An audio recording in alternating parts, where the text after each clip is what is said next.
Hi, I'm Jim. And I'm David. And this is the Practical Guitarist Podcast. The podcast for people who eat, sleep, and breathe guitar.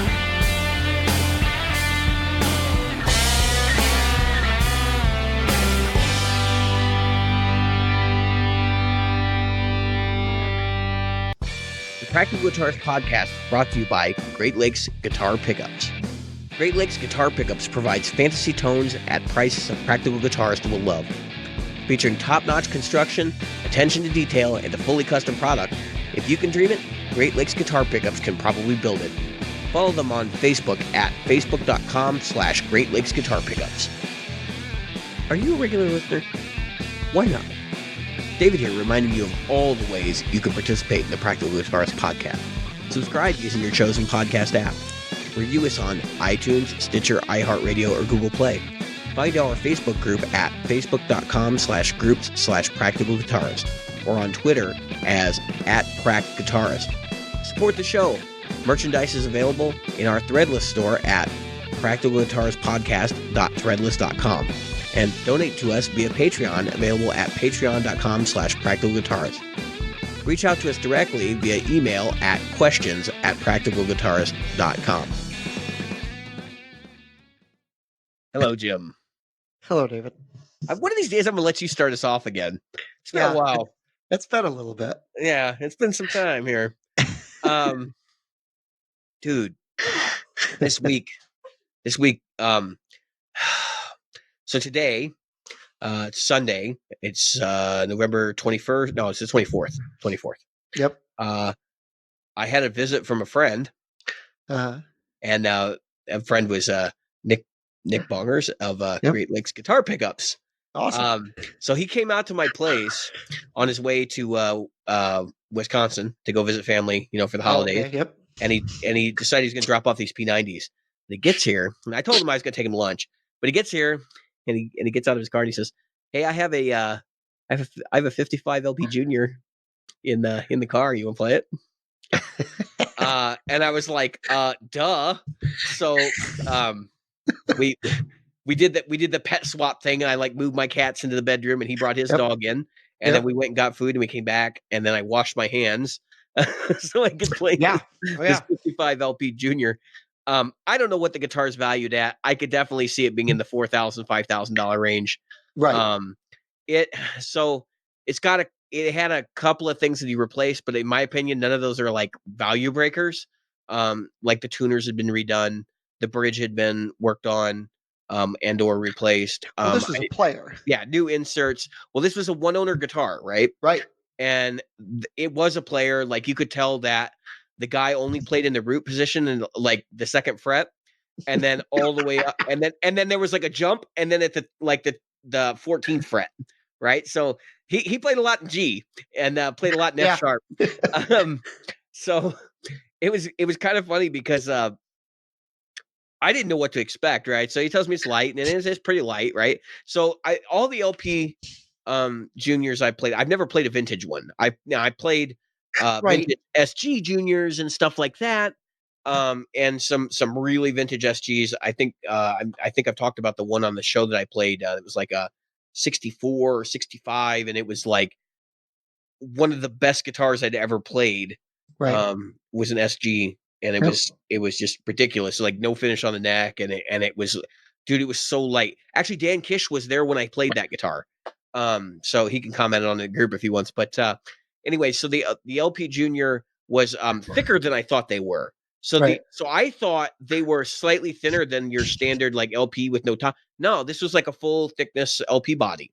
Right. And so I played it for a little bit, and the P90 that's in it is great. It's low output. It's not a super high output P90, and he'd had the frets redone.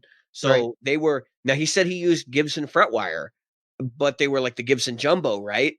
Right. And I could not imagine a company using that kind of fret wire back then, because all the Fenders I've ever played from back then, even the Closet Classics, are they're you're touching the fretboard more than you're touching the fret. I mean, it's craziness.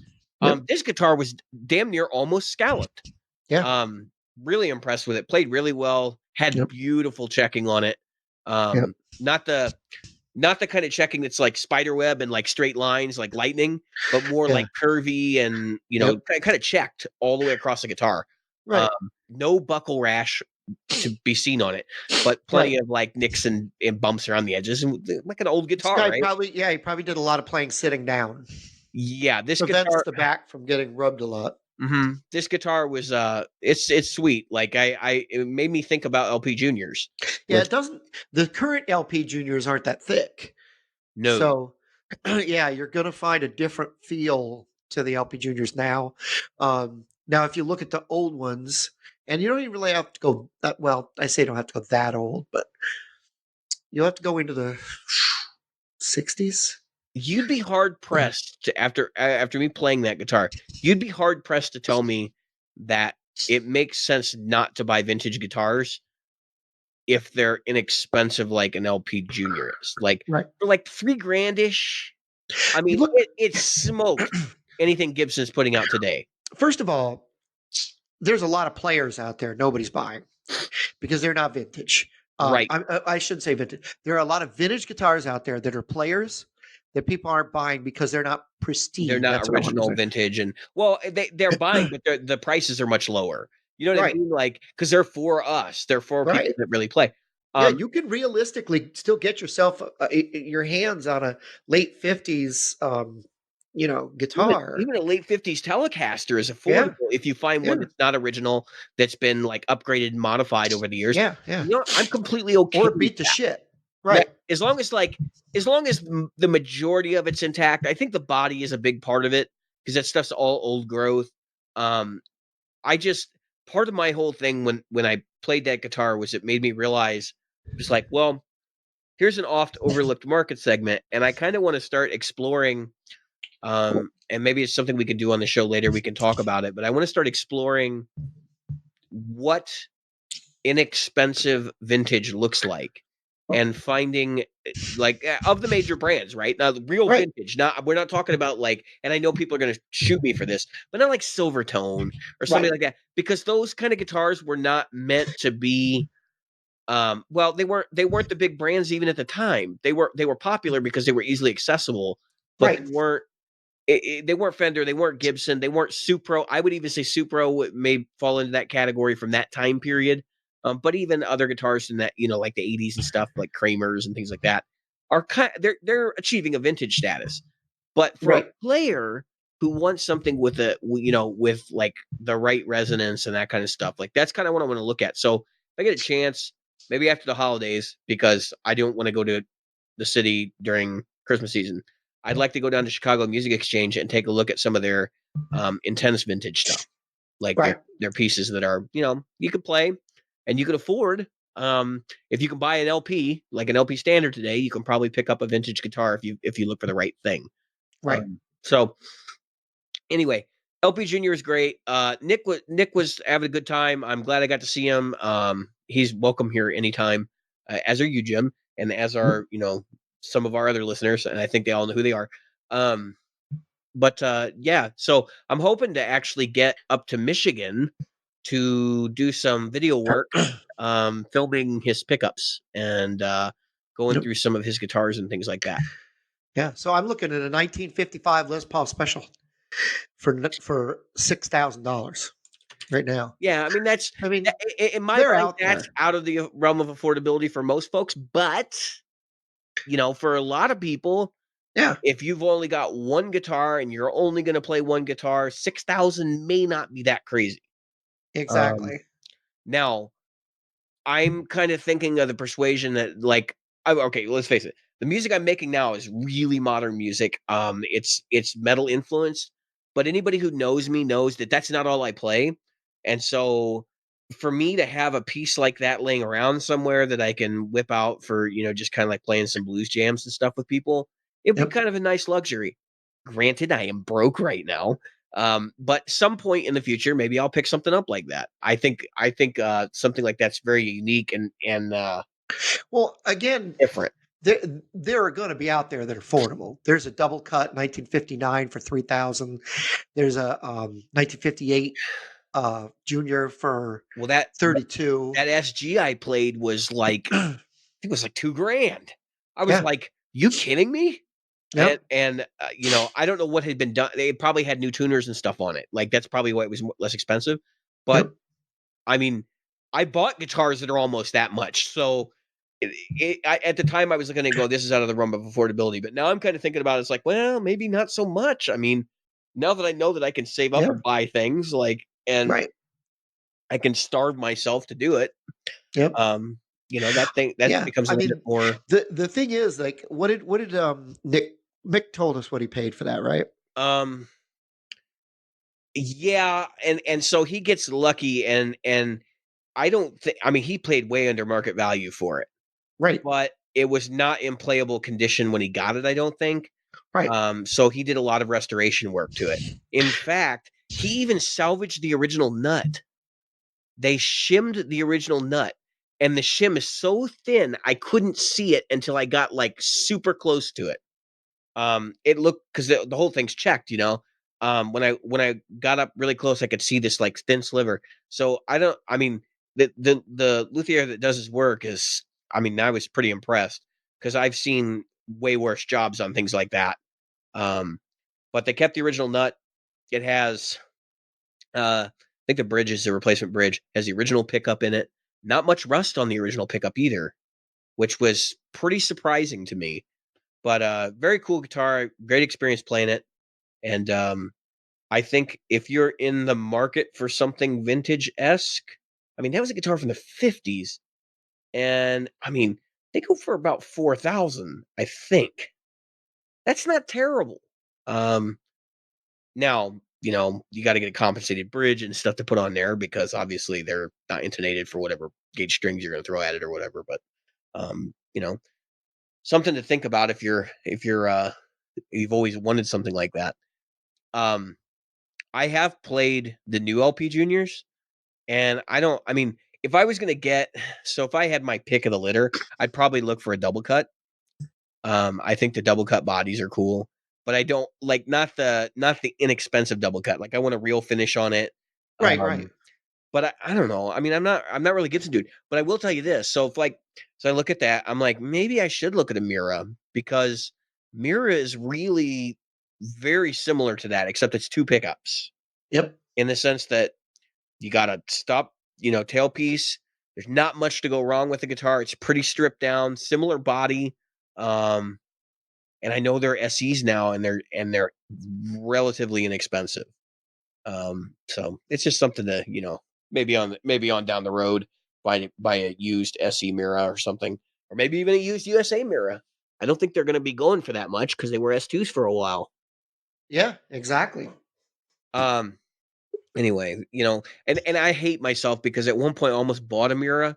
I had enough money, and I I went to go remember. buy a Mira, and I was like, I don't like the pick guard, and Ugh. I was just staring at it so long that I was like, I don't like the pick guard, and it really You know, wasn't that I didn't like it. It was just that I was just like bored with the look of the guitar or something.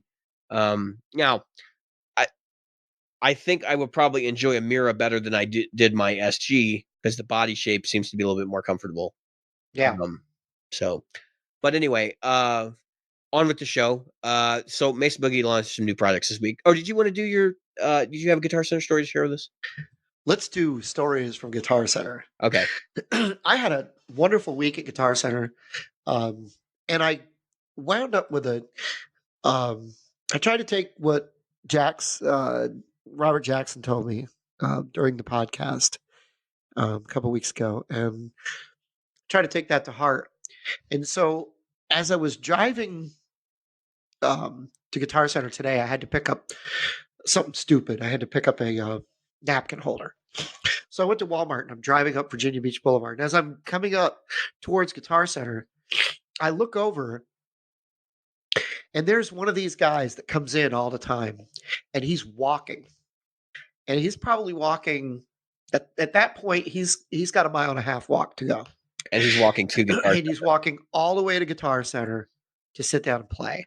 And all of a sudden, the side of me that is a little more gruff and Yeah. I'm like, this guy just walked, you know, in the cold, a couple miles to sit down and play a guitar in a place he feels comfortable and safe, and all of a sudden a perspective that I didn't have 10 minutes before that, hits me like, you know what? You guys are the destination. That's right. And I had somebody today come in, and they said, they were talking to one of the sales associates, and I just overheard it. They said, I really want to support the local mom and pop, but those guys won't let us play anything. Yeah. And when they do, they want us to, keep it to 3 minutes and, strip naked. And Your local mom and pop sucks. Let's just be honest. Well, yeah, I won't name which one it was. But the point is that as I've been looking at, being in here and being in a different perspective and seeing things differently, I'm suddenly realizing that, there's a lot of. I said to the person, I said, well, we're local too. I said, Yeah, it's not just because you're corporate doesn't mean the Right. people that work here don't work in this area. Like we, don't live in. we pay taxes here. We buy food here. We Yeah. do stuff here. We are local too. Don't think that we don't support the local economy. If we didn't, it would be a different thing. So, like I said, I got a different perspective, and people were have been genuinely nice. It's been funny because all of a sudden, since I've been there for a while, you start to see the same faces, start to see the same things. One of the things I found that I don't really have to work hard to sell at all. No, though, and People come in, and I'll go, "You need anything?" And I'll say, can I help you find anything? Oh no, I'm just looking. But then I'll see them look, and I'll go, "Would you like to play that guitar?" Yeah, I would. All right, let me get it down for you. So, well, I really can't afford it. That's all right. You're not here to do that. You're here to enjoy yourself, to have fun. Have a good time. Like, don't worry. And all of a sudden, there's a different perspective from them to us to say, "Wow, they're just trying to get stuff in." That opens people up to buying less expensive products too, because then they're like, well, I want to do something just to support the store or to make sure you get your back end, That's exactly what I was going to say. And that same person walks up to me, and even if they don't spend a lot, they're just grabbing some picks, they're grabbing some strings, they're grabbing some other stuff. And I think it's a great thing that whether they do that or they just say thanks and they give me the cable back and ask me to put the guitar back. It's a great thing. And I got to see 2 guitars tonight that you only got to see for 2 hours right now. There's a new I know it's weird for me to say this because I'm not usually like this, but there's a new Telecaster and a new Stratocaster coming. We got to see them for 2 hours, and they had them in this really cool, like smoky color, and a really cool fretboard. I couldn't. An exclusive thing for Guitar Center, and they're exclusive to Guitar Center. So you're not bound by law not to discuss them. Right. Okay. Right. That's why I can discuss them. Really smoky color, really cool looking, but we could only display them for the 2 hours, and we're going to display them again. But we're the only store that's got them. And when I say the only store, I mean the only store. Yeah. Yeah.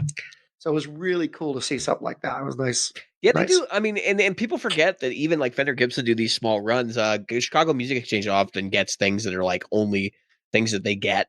Yep. And they work with the manufacturer to do it, and they usually have a price tag to match attached. But these weren't that expensive though. That's what I liked about. Yeah, and that's the other thing is like they will do inexpensive runs too. And you just have to be lucky enough to catch one that's cool. Because I've seen some pretty not cool, inexpensive runs. Like Sweetwater does the Sandblasteds. And I know some people hate them. I actually really dig some of them. It depends on the guitar and like what the contrast is. That's the body actually makes a huge impact as well in that. But if you're into the bowling ball look, like some of them are pretty cool. I don't know. I'm glad to hear that you're having a new perspective. And it's beneficial. It is. I will say this. So when I go into Guitar Center, I don't like the kind of brush off attitude. It's like, well, this guy comes in here, he doesn't buy things. I do buy things, and they know I buy things. but Right. they still brush me off.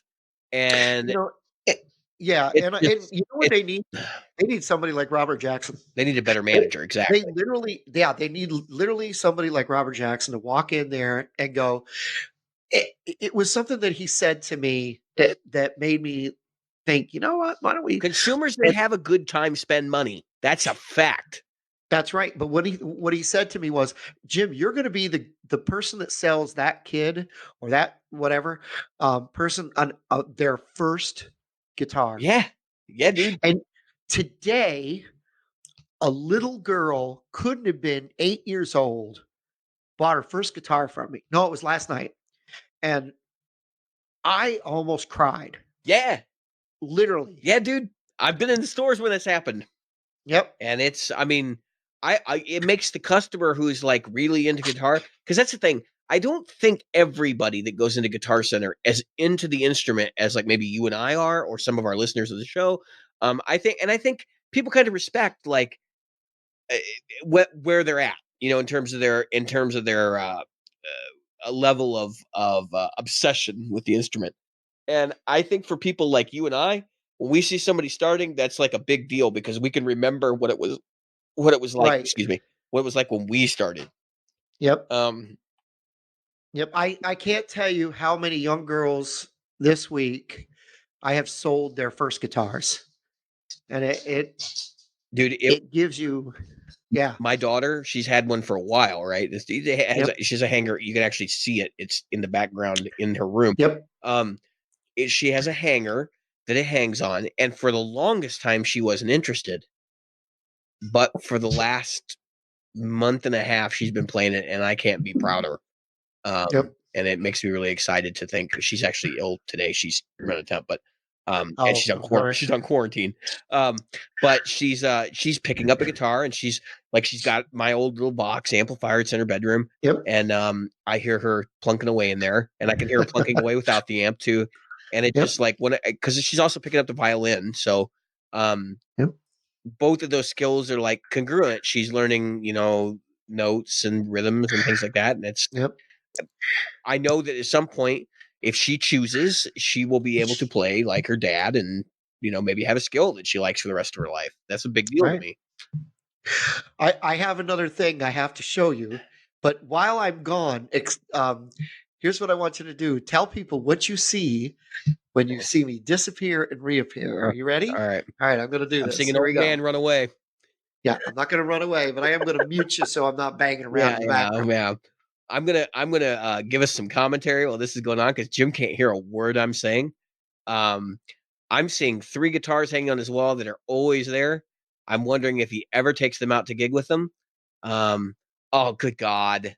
Jim, he's got a Fender sweater, a Christmas sweater, and it's an ugly sweater. Why didn't you just put a pentagram on it? It would be the same thing.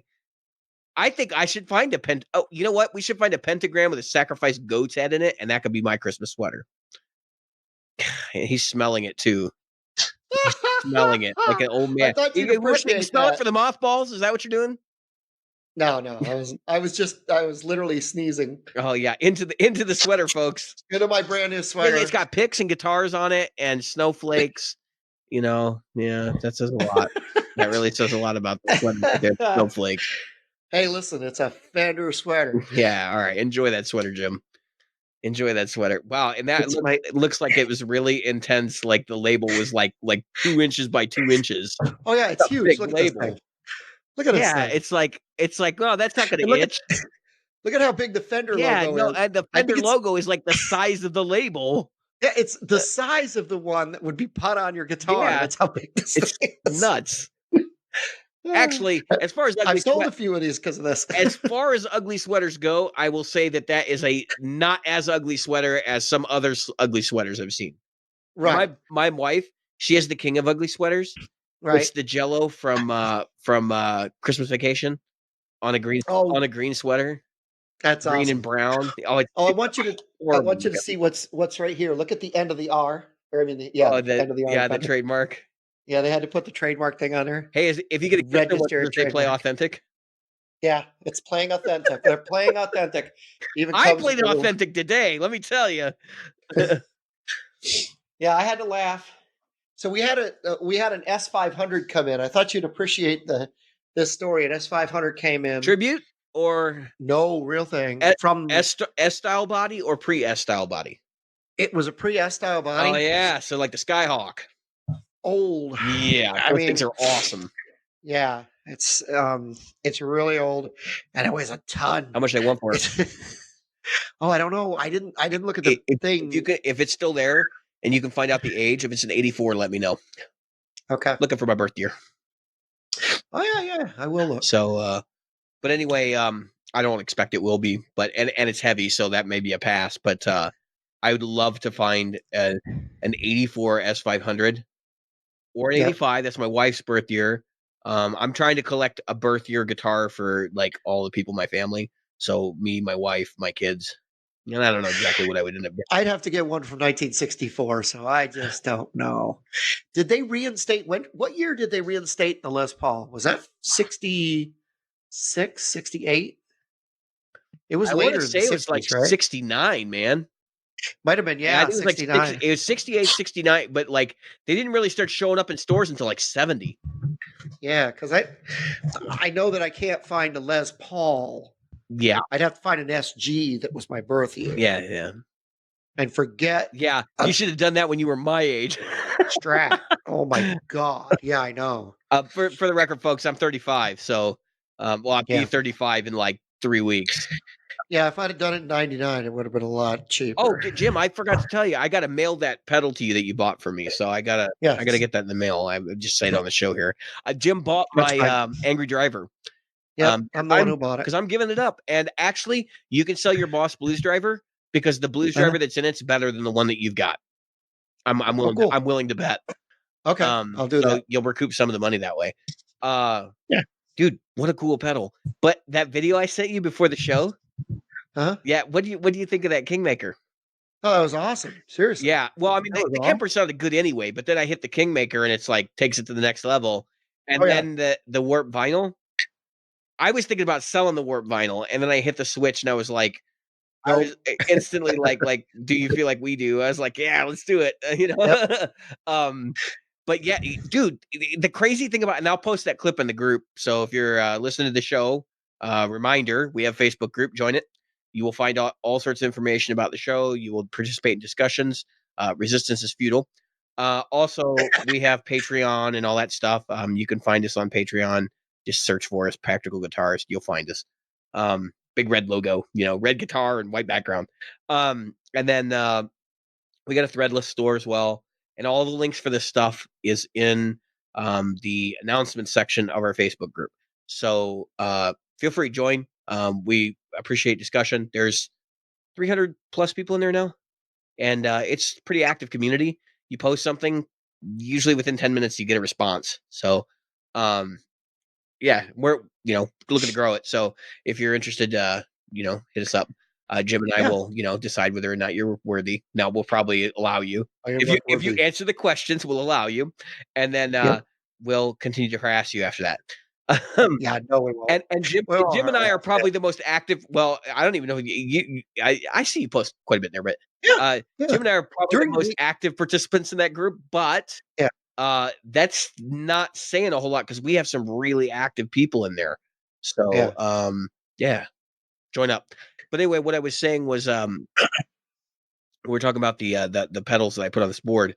I put together and it's hilarious. I've had this shelf a long time ago that I put 4 feet on the bottom of it and I put handles on it.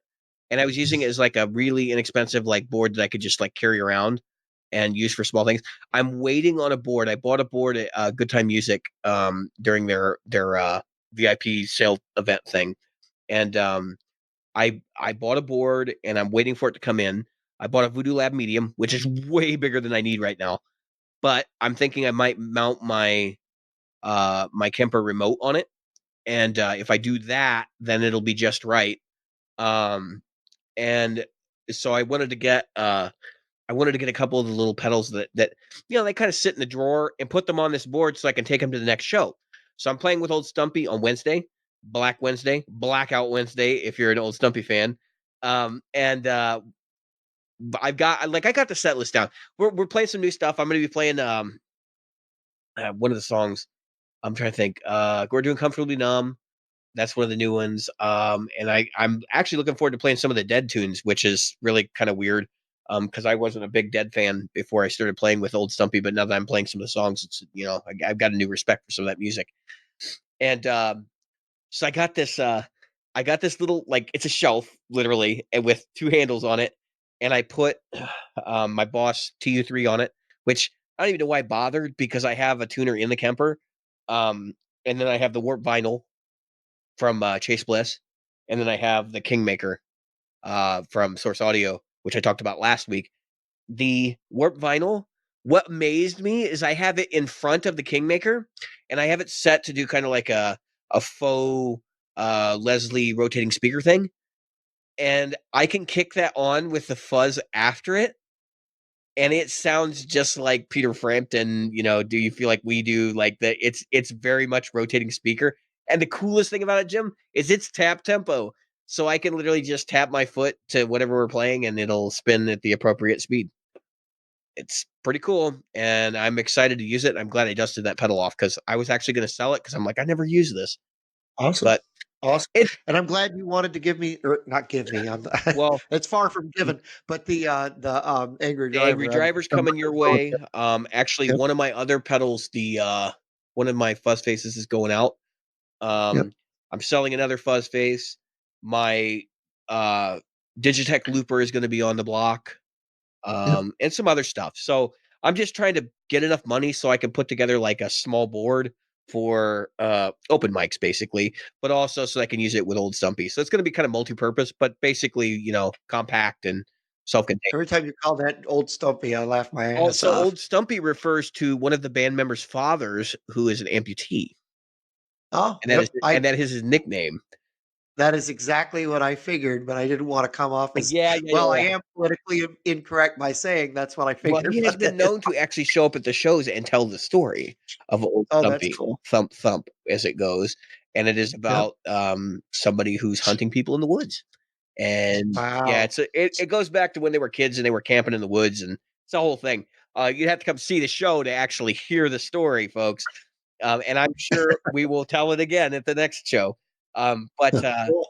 yeah, I mean, we're just we're a party band. We play like, and it's just a party. People drink and have a good time, and I honestly, when I get out there, I honestly want to make sure I get out there when you're going to have a gig, so so you can see me play. Oh, dude, I I'll can go to sit open mic. I don't care. Like that'd be awesome to see Old Stumpy and Old Stumpy and me, the whole band. Well, Yeah. it's cool because I've really been accepted by this group, which I kind of just thought like, oh, I'll be a hired gun, and that's how this is going to work out. But now it's like, no, you have a voice in this too, and we respect your opinion, and we do have, like, it's not a democracy, it's definitely a dictatorship, but it's a benevolent dictatorship.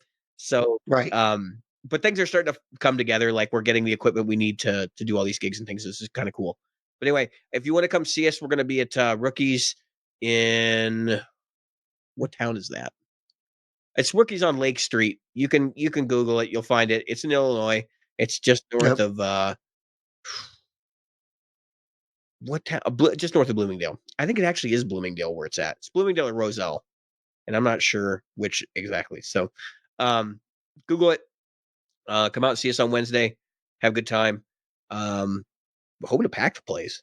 But anyway, that's what people do. So, Yeah. I want to talk about. I want to do things out of order, Jim, because I know we talked about pre-order like before we did the episode. Okay. Yep. Just so I can run through this real quick.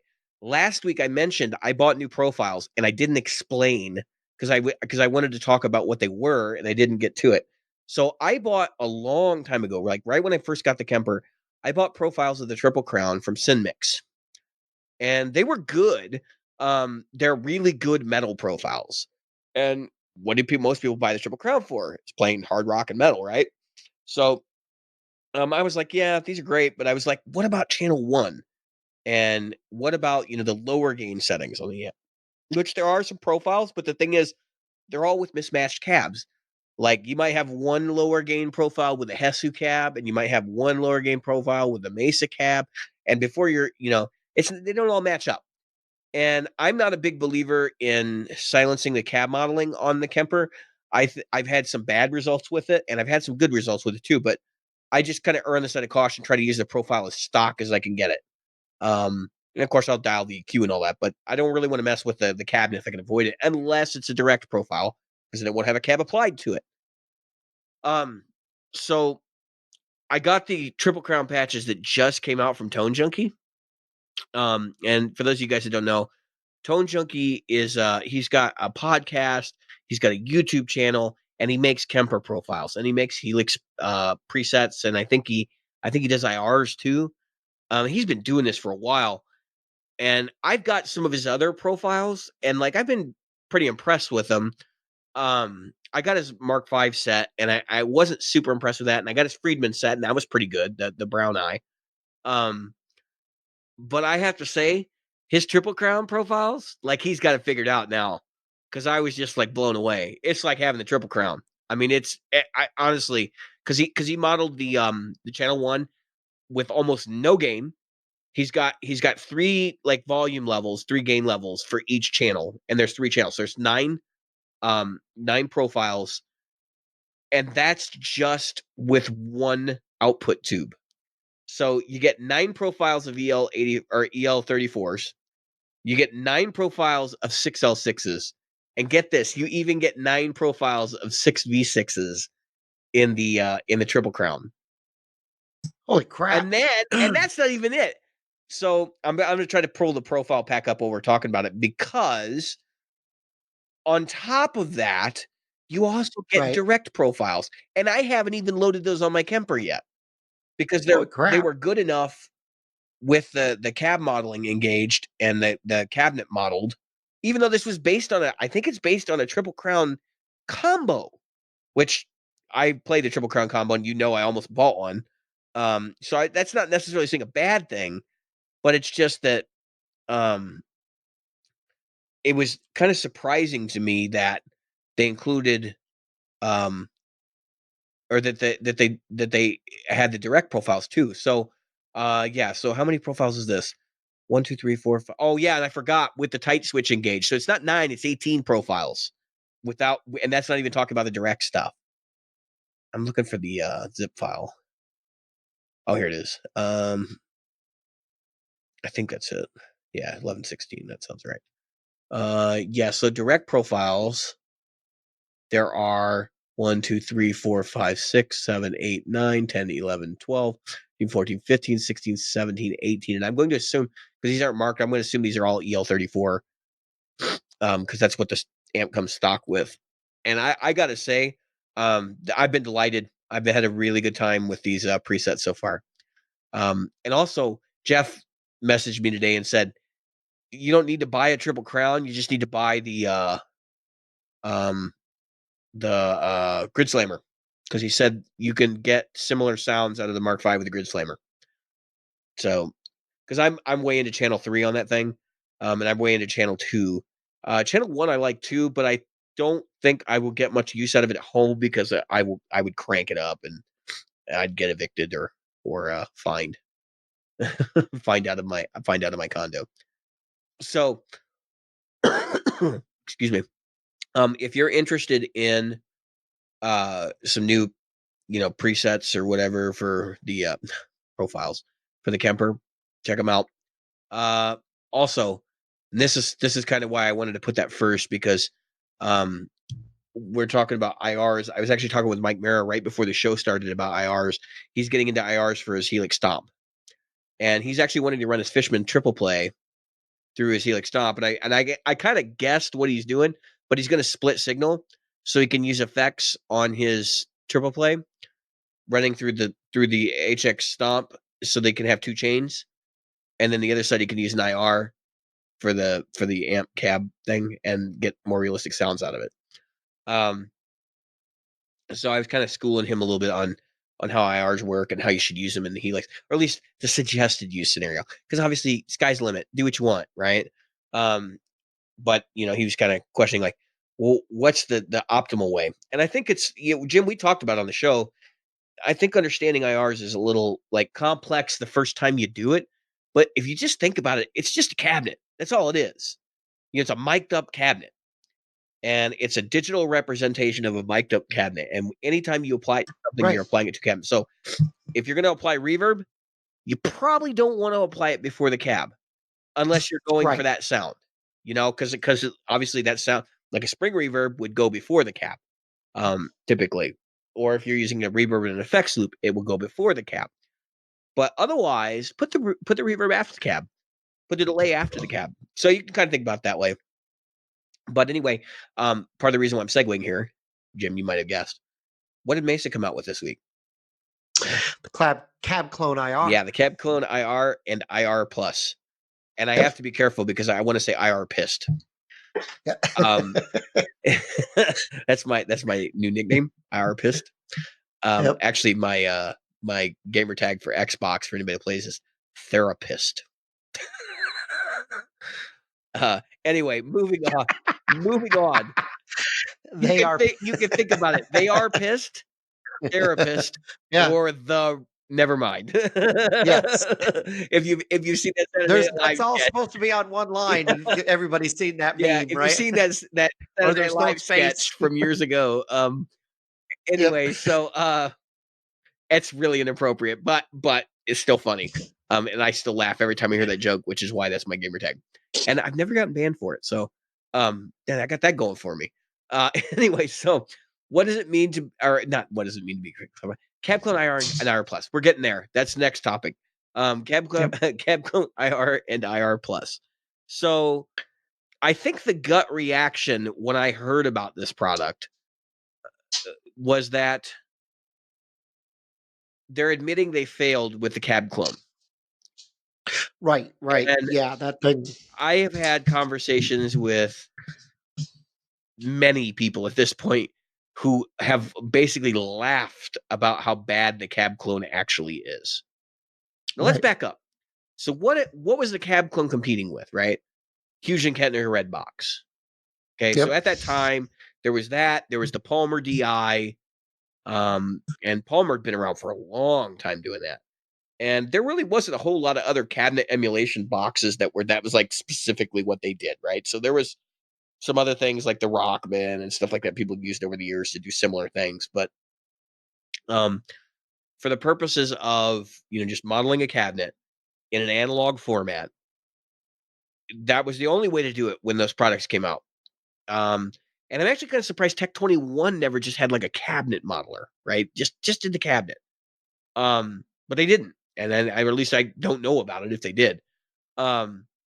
So that's that. I looked at this product and I went, this is them admitting defeat. But then I understood something. I said, no, they're not killing off the existing Cabclone. And I think that's more or less like a, hey, we want to make sure that our dealers are able to sell their remaining inventory. But I wouldn't be surprised to find out they're not making anymore.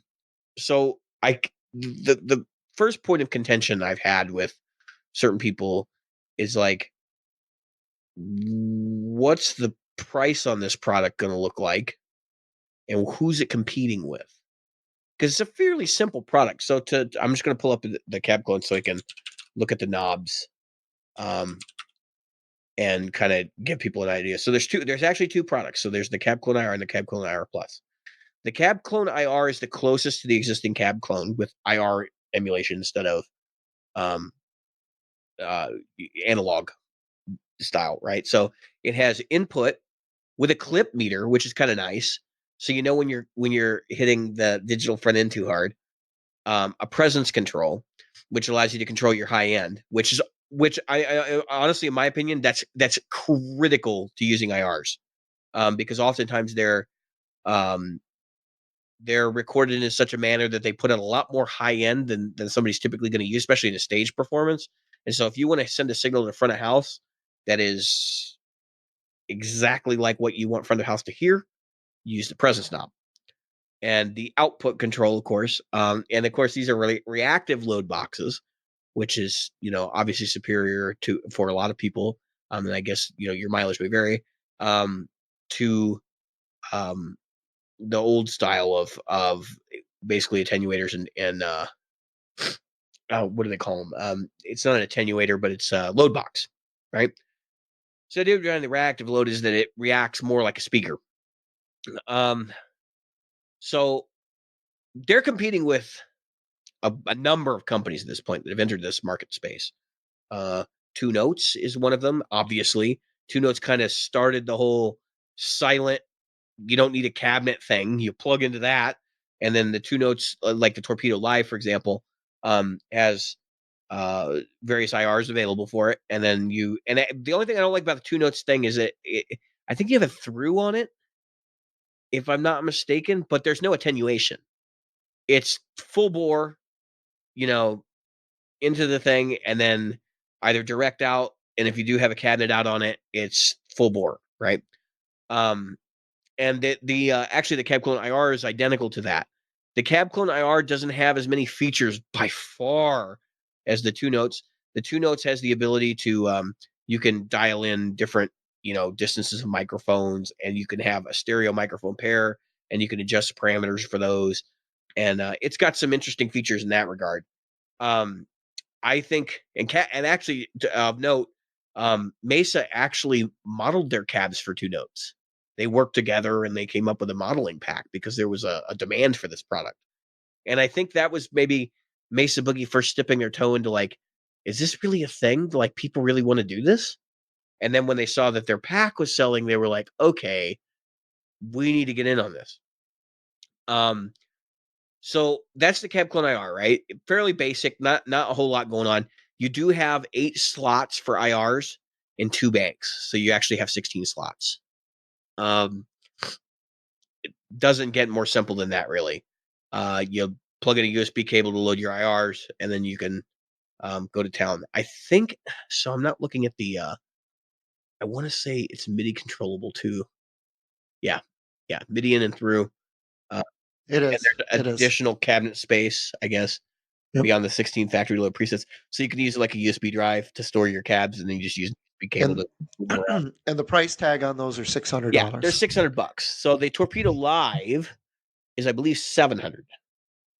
Yep. Now, the Cabclone IR Plus is at $799. The Plus is $799, regardless of whether you get the 4, 8, or 16. Now it has some different features. So right, a lot of different features. It has an attenuator built in, and that's the elephant in the room, right? Yep. So that has the elephant in the room, and then of course it's got the same amount of IRs and all that. It has a presence control, level control, the attenuator, and I think that's the product that if it were me right now, that's the one I'd buy.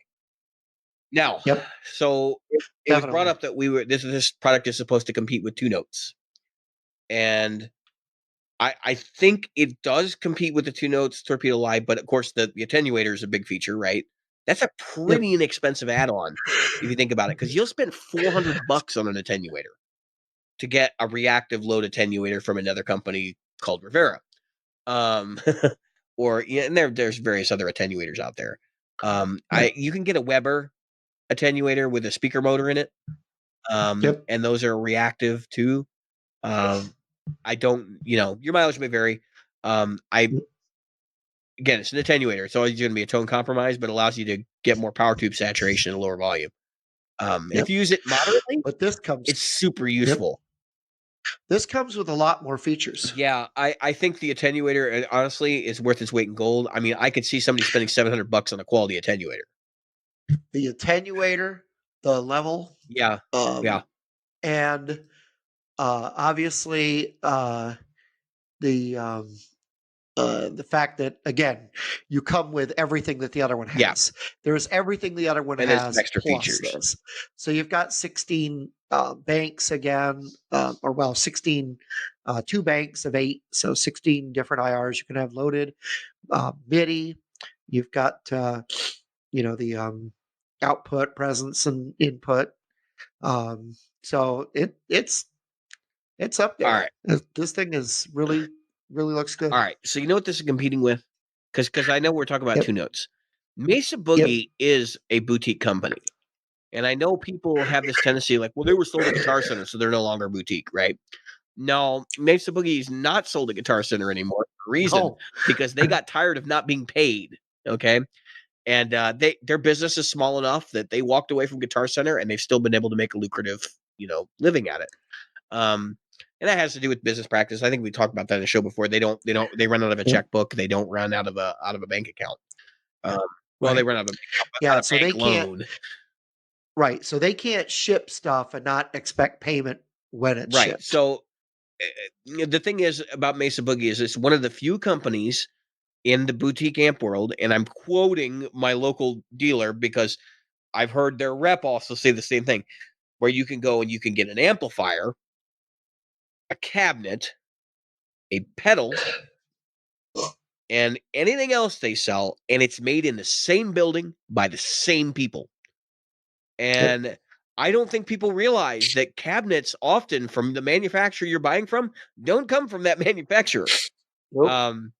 And they're one of the few U.S. companies that you can say that about. So I think Sir might be another one, and that's where I'm going with this. Yeah. So Sir is definitely a boutique company, right? Like nobody's going to dispute that. Right. But Sir came out with their reactive load IR box. It was about a year ago, 2 years ago, and its street price is $599. So where do you think Mesa was aiming? And their feature set is, I believe they do 99 IRs loaded in it. I mean, how many are you going to use? I get it, and I know I shoot myself in the foot because we talked about the GT1000 from Boss. I said 3 IR, or like was it 10 IRs or something? 10 IRs, like that's ridiculous. But in all honesty, I think 16 usable with storage for more sounds reasonable. And their unit does not have an attenuator option. There's no it has a DI level. That's a reactive load IR attenuator, like model, or reactive load IR plus from Sir. right. So I think in that regard, if you're after an attenuator, you definitely want to go Mesa Boogie. Do I think either of these options are going to sound bad? No, I think they're probably both going to be gorgeous sounding. And in all honesty, the reason why you would go boutique on this is because you're going to get great signal path. Anywhere there's an analog component, they're not going to spare any expense on it. And of course, you get your support. So if something breaks, you can just call them up and they'll probably send you a new one. I don't think either of these companies is known for poor support. And in Mesa's case, if they modify the product after it comes out, a lot of times they'll modify yours. You just send it in. So I think personally, you can't go wrong with either of these products. I don't think the Mesa has a leg up over either one. And if you believe they do, and I'm sure Jeff is gonna want to talk about this because he's been looking at both products for as long as they've been announced. And actually, he was gonna get a reactive load IR. And he may actually already have one. I don't remember. I'm sure he can weigh in on it a little bit better than I can. But I mean, if it were me, I'd buy the Mesa because I already have a bunch of Mesa products. It just kind of makes sense. It fits in, it fits in the quote unquote ecosystem as I wink my eye because I know that there's not really an ecosystem here. But I don't know. I got better feelings about the Mesa product. I think the casing and stuff looks cooler for the Mesa product too. And I mean, at that price and that feature set, even at the $599 price, I mean, it's which one do you like the look of better? You're talking about digital stuff, and I'm sure the signal path is going to be great for both of them. So your mileage is your own. I don't think. Your mileage may I'm not vary. sitting there saying that one's better than the other. That's just ridiculous. And they may even be using the same IR loader chip and software on the board. So. Yeah, if I decided to go ahead and loader, I'd probably get like either our Mesa head with the Mesa's loader, or I'd get the PT15. Well, you could do, and this is something I think a lot of people may have not thought about. You could do a head and then the torpedo, right? The torpedo live, and then use a power amp. And use a power amp to actually like attenuate the signal, which is essentially what the tube amp commander does from Boss. Now, granted, The thing I don't like about the tube amp commander is it imparts a katana power amp sound. And the applications I've heard it, because I got to hear it at GearFest and I was in the tent for a while. I didn't think it sounded bad. It just made things Yeah. sound a little bit flatter. And I mean, it's like 1 or 2%, but it was enough. It was like, Yep. yeah, I can tell this is a Class D power amp. It's not. Yeah. This is not like so. I didn't have that experience with the Amp One, because he's Right. done some trickery with Class D to make that a little bit more dynamic. Yeah, yes. But if you're in a gigging situation and you got a loud amp, it's definitely usable. I don't think anybody's gonna poo-poo it. And actually, for what it does, it's a pretty unique product. You'd have to get like the aux box or something. That is the one thing I wanted to point out about the Two Notes, though. Two Notes is walled garden. And while I think you might be able to import IRs into it, I haven't done a whole lot of research into that. They sell their own IR sets that match up with the feature set of the product. That's why I never bought into the Two Notes torpedo product line, because if something ever happens to Two Notes, who knows if your product's supported in the future. At least with these other devices, it's just a WAV file. That's your IR. You import a WAV file. It's very simple. And WAV files are not going away. They've been around for over 20 years at this point. So that's just my thoughts and notes on that. I think I told somebody in the group that I was going to be fair and rough in my assessment. I think I've done a good job on that. It's hard for me because I'm a Mesa fan, for me not to say go buy the Mesa, but in all honesty, like, it's just pick your poison at this point. So, and what does your local dealer carry? So I want to get into the meat of our show tonight. We're hitting an hour. I wanted to try to keep it an hour and a half. We might go a little over. It's fine. So the meat for the show tonight, it's a non-gear related topic. Thank you. I'm glad, because we are not just a gear podcast. And I'm gonna throw the question to you, Jim, first, while I go and grab a Kleenex. But what does it mean? This is the topic. What does it mean to be a great guitar player? So, go. Yeah. All right, that's an interesting question, because today I was watching what the heck's his name? Rick Beato had a thing about 5 or 10 guitar players you should know. And he was focusing mostly on a lot of the YouTube community and the guitar players in the YouTube community. And the thing that struck me about it as I watched it, because I didn't watch the whole thing. I'll give everybody that I didn't watch the whole thing, because by the time I got to the fourth one, other than Greg Koch, all I heard was Wheedly, Wheedly, Wheedly, Wheedly, Wheedly, Wheedly. And it was like, all right, well, I didn't hear great. I heard 3 people who could play the tapping, multi-finger, multi-hand thing, but I didn't hear anything that made me go, I could feel that music. I just heard a boatload of notes. And so I think what makes a great guitar player is the same thing that what makes any great musician. It's a musician who can move people through the playing that they give. I mean, that they do. So if I was to say you were a great guitar player, does that mean that you could play a solo note for note? Maybe. In some people's think that would be a great guitar player. But to me, it's somebody that can move you through music. And it doesn't have to be like some emotional thing where you break down crying or you something. It just has to be something where you feel where the music is going. Derek Trucks makes me cry, by the way. He makes me cry. Yeah. I mean, when I hear, I'll give my most prime example, because obviously I'm a huge David Gilmour fan. And when I hear both solos in Comfortably Numb, my mind is taken to 2 different places. And so the kind of surreal. That's a great example, by the way.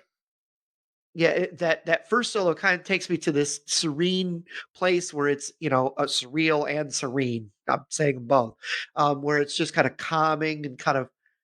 And then the second solo kind of takes you drifting, and it's almost like you're out on a boat, and then the waves start moving you more and more and more, and you just start flowing and everything is up and down. So you could see it like a roller coaster where it just starts slowly and then just crashes you into, like, I'm just gonna launch you into outer space, into this crazy thought process. So that's a prime example for me that makes a great guitar player, is someone who can take you somewhere. And it doesn't have to be that incredible, but take me somewhere other than, look at me, I can dance all over my fretboard with all 10 fingers at the same time.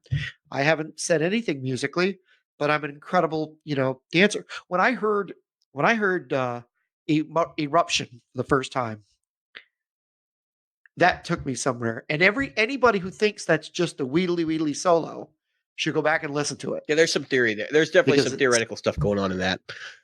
Yeah. Comfortably numb. So before I'm take my rebuttal here. Hopefully you're done. You're drinking something, so Diet Pepsi. comfortably numb. So Not sponsored. my take on those two solos. The first one is, and from a theoretical standpoint, obviously major minor, right? Like that's the big difference between the two of them. The first one's in B major pentatonic, mostly, and then the second one is in B minor pentatonic, mostly.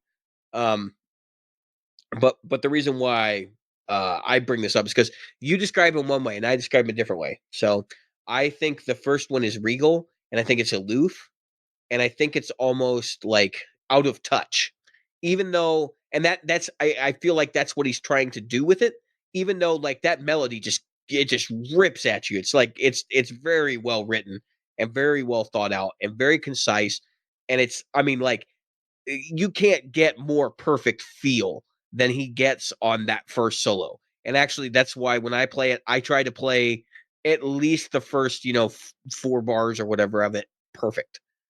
Because I think the audience, when they hear the first like little bit of that, they immediately know you put the time in, like you really care about this. Not so much because I think that I want to make the same statement, but because I respect it, and like it is more of a melody part than it is a solo, which is something that's very rare. The second solo I feel is more like grim, and it's more far removed, detached, angry at times. But it's noticeably darker in the way that it represents kind of a different view from the human soul. Really, that's the way I perceive it. And the reason why I bring this up, because you use different words to describe the same thing, right? Um, and I want to say that like being a great guitar player is sort of a subjective thing, because I know that the people I think are great, you may not necessarily think are great, and others may not necessarily think they're great. So I'm trying to think of a great example, and like Jim Campolongo, right? So he's a jazz blues Telecaster ninja from New York. He played on where I first heard him and didn't realize about it at first. I first heard him on Cake's record "Prolonging the Magic." He played a lot of the fancy guitar playing on that record, and it basically made his career, and it paid his living for a significant amount of time, while he was doing other gigs, and allowed him. Oh, Jim, get the damn sweater. Um, he just put the sweater on, folks. I hope you're warm. Anyway, so I think that somebody like Jim Campolongo doesn't have widespread appeal, and I think that if I played some of his music for other people, they'd be like, "I don't understand what's special about this. I don't understand what's interesting about this." It's like jazz, right? Like I think a lot of people can hear jazz and not understand it, and so therefore they immediately kind of write it off as like, well, it's just some guy showing off. And I'm not saying that everything should be elitist either. I want to make that very clear. It's like it's about the audience they're speaking to, and it's about you know how it makes you feel. So I guess what I want to say is it's like a totally subjective, relative thing that people like what they like, and being a good guitar player doesn't necessarily mean that you have to be Eddie Van Halen or David Gilmour or Jimi Hendrix or any of those people. You could be Doyle from the Misfits. As much as that pains me to say, because I know that he's not a technique guy, He doesn't really understand what he's playing. He just knows it sounds good, and he's making art, and he's okay with it sounding good and not understanding why. Um, and he has a very particular way of doing things, which is very unique to him. And for any of you who aren't familiar with the Misfits, they have a pretty rough, ragged sound. But the guys made money doing it, and people like to hear it. And I don't necessarily think that's the barometer for this, but I kind of feel like, much as you go, well, I don't really like his playing, and I don't really find anything here that's validating or whatever. Somebody does, that's somebody thinks he's great. So I've been listening to the audiobook, The Gospel According to Luke by Steve Right. Lukather. And he reads it himself, which is interesting because usually the authors don't read the He books wants to make sure that the themselves. inflection is his. Yeah, so it literally sounds like, I mean, obviously Steve is telling a story, but it literally sounds like Steve is telling a story, which is really cool. It kind of comes into your head a different way. It changes. Usually books are a reflection of our own intellect or our own imagination, where with World According to Luke, Steve Lukather is telling a story and you're feeling what he felt. And you can understand where he came from. And he talks about like what he did in Africa and what he did, that solo in Roseanne and everything else. And it gives you a different way of looking at it, but also um, it kind of, I don't want to say it validates, but I'm going to say it because it kind of does. It validates the way I always felt about Toto, that they were great musicians who were a great band. And Jeff Porcaro has left us, and Steve It's Porcaro left the happened band, and so on and since so forth. too. But I mean, we yeah, have Dream Theater and stuff like that. Now, granted, right, I don't think the current incarnation of Dream Theater has any soul to it, but I really feel like there are other bands, like King's X is another great example.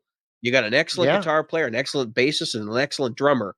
And I really do feel like that's a valid thing. I know people like to pee on bands yeah. like that. It's like, well, it's a super group, and so it doesn't really mean anything. It's just a cash grab. But I don't. So first off, King's X is not a super group, right?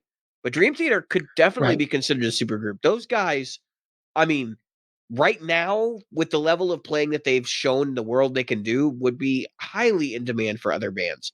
And Oh former yeah. members of Dream Theater have been highly in demand, both when they were in the band and after.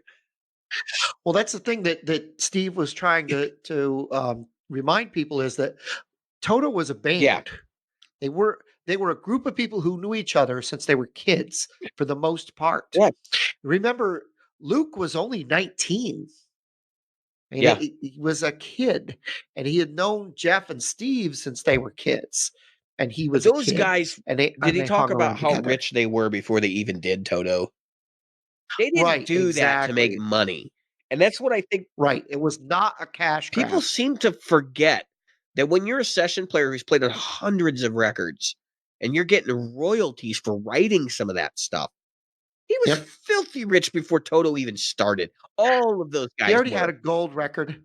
That's right. He already had a gold record.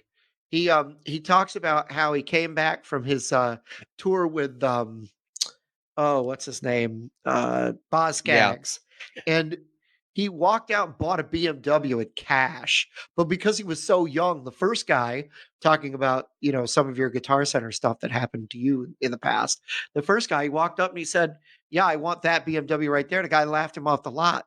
So then he went down and he goes, "I did what any self-respecting adult male would do. I went to my mom."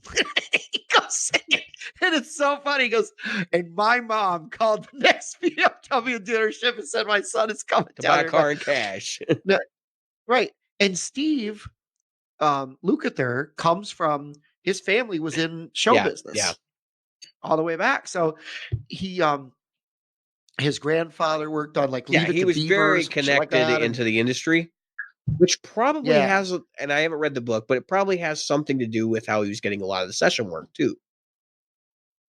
in the beginning, his dad, I mean, how many dads come home and, you've put in your time, you've put in your effort, you've shown me on your crappy guitar.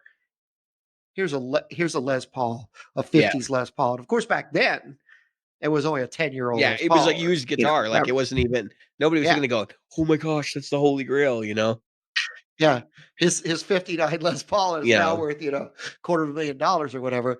It was just a 59 Les Paul at that time. But I'm just saying that so the guy proved to his parents that he would do it. So his dad, who was a Marine and then got out of the Marines, went to show business with his father because his father was already doing it. And so it was just kind of funny. And Steve Lukather lives in the same house he bought way back in 1980 Yeah. or 81. Well, So but as we know, most musicians, and I say most because we know there are also the other ones, most musicians are pretty good with their money and how they live. They're not Motley Crue, right? Where they're, buying super expensive sports cars and driving around and killing people. Right. I think that's kind of a stereotype that comes from the 80s rocker and even some of the late 70s guys.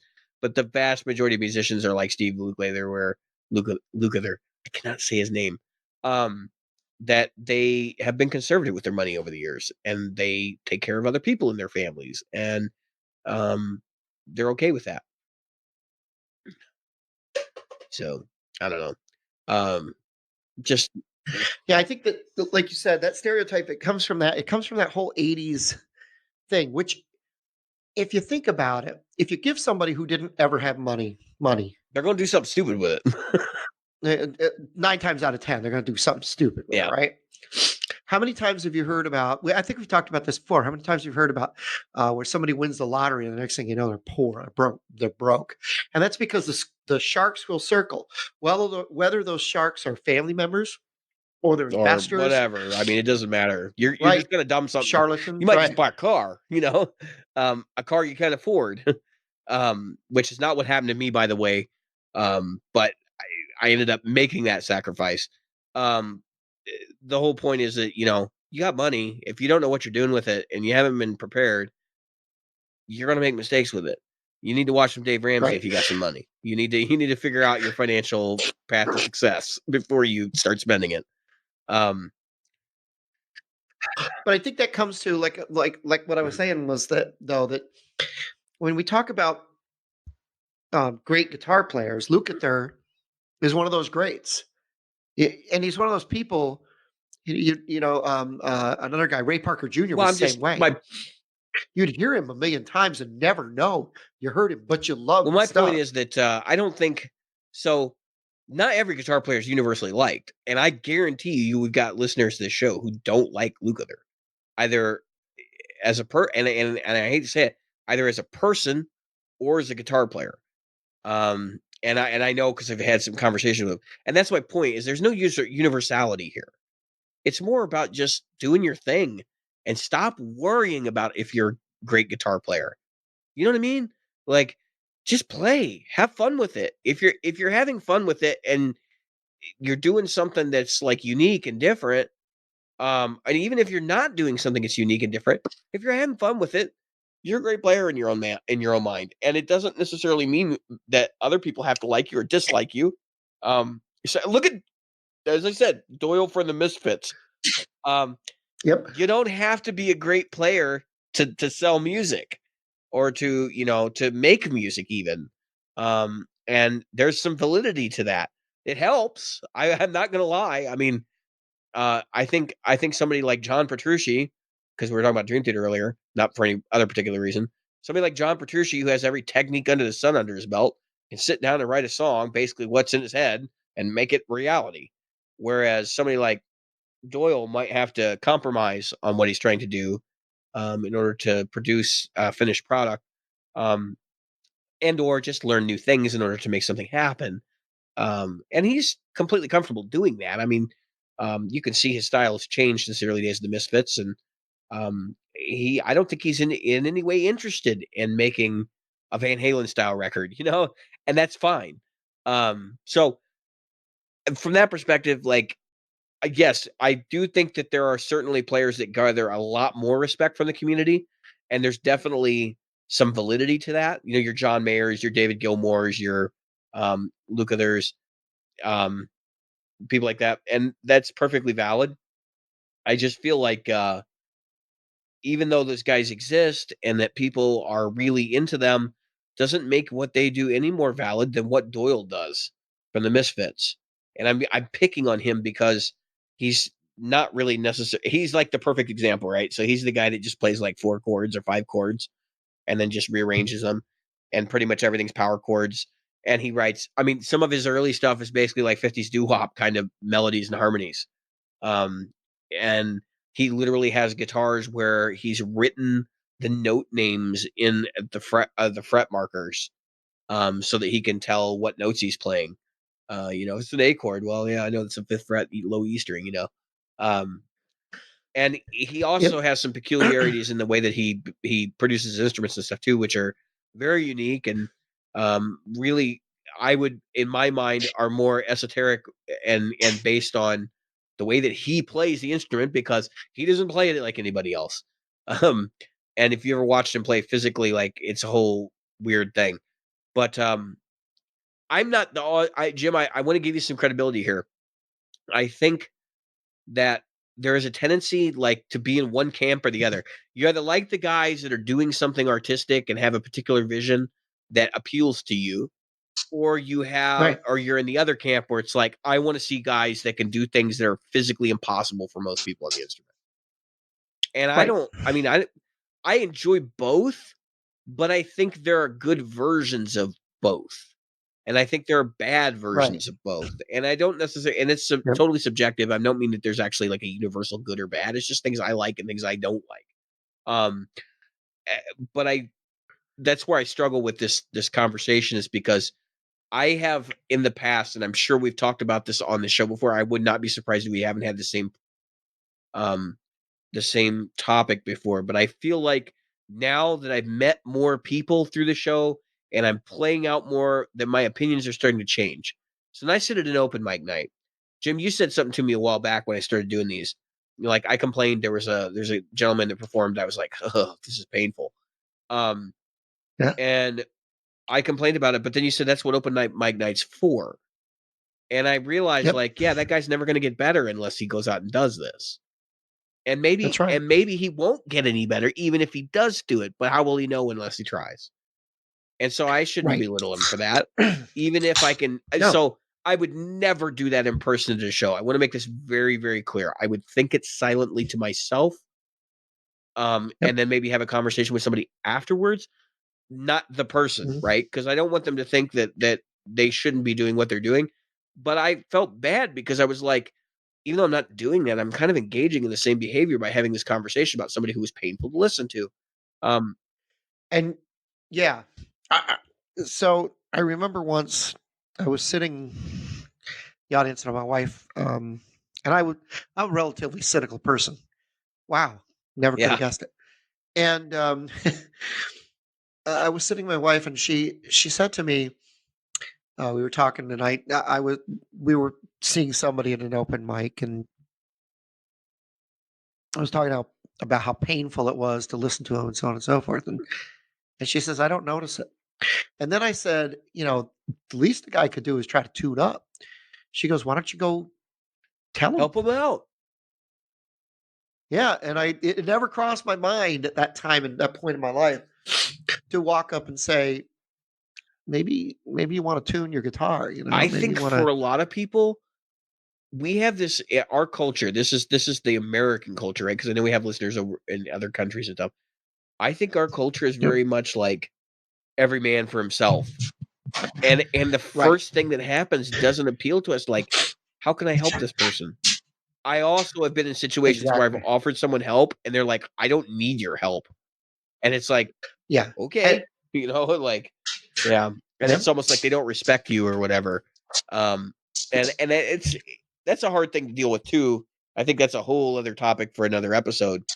But so that's the thing. If somebody comes up to you and they obviously have more experience than you, and I'm not talking whether they're a better player, like from the technique perspective or that they play more interesting music you do or anything like that. I'm just saying that somebody has more experience, and this is like just a complete thing. This guy plays out every weekend, and he can offer advice about how to build your rig. And he comes up to you to an open mic and he says, "I noticed you're having problems with your cables. Like, you might want to try this brand." And he doesn't say you should. Yep. He says you might. And then you're like, "I don't need your help." I've seen that kind of stuff go down before, and I'm like, that's just not even respectful. Like, at some point, you just listen to him and you shut up, and maybe you take 1% of the advice they give you away and you go do something with it, and then it works out for you. Just saying, if you're one of those people, stop and think about it. Now, I know playing out's stressful, and I know that people tend to react negatively when you walk up to somebody inside the stage and you say something to them. But just keep that in mind. Like, wait until they get done. Go up, talk to them, shake their hand, tell them you like what they did. Tell them, hey, I noticed you're having some problems with this. Like, maybe you should try this. Because that's what open mic is for. It's for learning to be better, right? Right. I often, as I host open mics, I'll get questions. What would you recommend? What would you try? What would you do? So those are things that I like to answer, but I don't try to go, well, it's right for me, so it should damn well be right for you. And if you don't do it my way, you're an idiot. I don't come across I've run like into that, some of those people, though. Where it's like, well, you're having problems with your guitar. Maybe you should just buy a Les Paul like me. Right. What I try to do is very much like when someone asked Geddy Lee why he never created a how to play bass thing or bass concepts. He said, I'm able to play the way I play, but I don't recommend anybody play the way I play. He said my playing sucks as far as the way I do it. Right. So, and that's the thing. I wouldn't recommend to somebody something I do just because I'm short or because you're not going to tell somebody, hey, because I really like these shoes, they're going to be great for you. Right. Because I'm short, these are some things I do. This is the reason I have to put the guitar the way I do. So, our so female listeners may not understand this, but they might, right? I'm going to say it. You're not going to recommend that somebody else wears the same pair of underwear as you and the same style of underwear that you do, whatever that be. And I don't want to know. And so therefore, why would you do the same thing for like musical equipment? I've literally said that. I've literally said that, when somebody comes up to me when I'm working at Guitar Center, or even when I was there as a customer, they'd say, well, what would you I'd say, this is the size hands I have. I have rather big hands for the small person I have. I have long arms for the size of person I am. I should be almost 6 feet tall. My son's constantly pointed out because I have a huge point to point arms. Whether that's because my mother would drag me around by one arm or something when I was a kid, I don't know. But yeah, but they say that that's supposed to be your height. So I should be a lot closer to 6 feet tall than I am. And but Jim should have been a swimmer. The other side of it is I have long fingers because of the way I am. And my fingers on my left hand are actually longer than the fingers on my right hand. As a result, I was just going to say that's a playing thing because I have the same problem. And mine are noticeably longer. Yeah, I mean, like noticeably. My sons are like, wow, they're like an eighth of an, or I mean, a quarter. Look at the size. It's massive. Yeah. And so I explain to people, I say, well, that comes over time. So if you're older, it's not going to happen. But if you're younger and you start playing, it will happen. You'll get a stretch in there that just happens. And anyway, I try to explain things that are physically different because, and I've said to people, I go, here's a guy that plays metal on a Telecaster. And I play blues and country rock on a Les Paul. So I still pigeonhole like genres with guitars, and it's just a bias, I guess. But I know you can obviously take any guitar and play any style of music with it. I just feel like certain guitars lend themselves to different styles and there's some pretty obvious reasons, but like Telecaster's tuning stability, because there's literally nothing to go wrong with that guitar. And the same thing with like Les Pauls and SGs. The only thing that could go wrong on those is the nut because of the string path. But I don't know. Which is fixable. I mean, well, debatable. It's a compromise if you do. Yeah, it's a compromise. That's exactly right. So there was something in the earlier part of this discussion about what it means to be a great guitar player that you mentioned that I wanted to bring up. Let's say, like, the question is being a great guitar player the same as being a great musician? And actually, you suggested that it was, like, that those were coinciding things. So I guess we should kind of like stop for a second, and we should say like what we believe a great musician is. Not, and I'll start because you started the last time. I think a great musician is somebody that can work as a part of a team. And that's both musically and non-musically, can get along with a group of other people and come up with a teamwork thing, an approach that works for whatever they're trying to do, right? So, like, again, there's another classic example. Something like Doyle, who's been in a band forever, obviously has something going on there. And that could even just be business savvy, too. It doesn't necessarily have to be, like, grassroots teamwork, but they know that, like, they have to do this certain thing to keep this band going, or do this certain thing to keep the income coming in, right? And that also includes playing music properly, or for whatever their needs are. And I think there are different skills for different types of musicians, and that's kind of what I wanted to get to. Is like, I think the expectation for guitar players and what we know how to do by other musicians is different than other musicians. Like, you get a piano player, you can hand him sheet music, right? Like, most people would be like, yeah, I can just hand him sheet music and they'll know how to play it. Or they'll be able to work it out or come up with a version from the sheet music that works for what they're trying to achieve. So that's why I'm kind of bringing this up. Is like, guitar players. I mean, we often are just handed a lead sheet, if that. And sometimes it's even less than that. It's just, here are the chords, and they tell them to you by mouth, and you're like, okay, and the chorus is what? That always amazes me, because I'm doing that now. Like, I'm doing a lot of the, hey, it's an A, G, and D progression, and I'm going, all right, and I'm just doing it. And there was a time when I was like, I don't know how to do this. Like, I actually found myself playing some, because we play a lot of like folk tunes, and I found myself like playing the progressions without even knowing what the chord progression was. I was just like, all right, it's this, and this sounds like a fourth, and this sounds like a fifth. And just play the root notes or whatever to fill out the arrangement, because a lot of times I'm not necessarily a harmony instrument. So I guess I was about to say something. I guess it's also this like arranging piece, right? When you work within a band, knowing your place, and I think that may be more important to the great musician part of it, is like knowing how you fit into a collective if you're working with a collective. Because I think I want to be clear. There are two different things that can be caught up in this. We're not talking about what makes a great songwriter, okay, or a great song. What we're talking about is, what does it mean to be a great musician, in the sense that, like, what are the skills that you need to do this? And I think the other one that I wanted to point out is rhythm. And I think any musician from any instrument needs to know how to perform rhythm, right?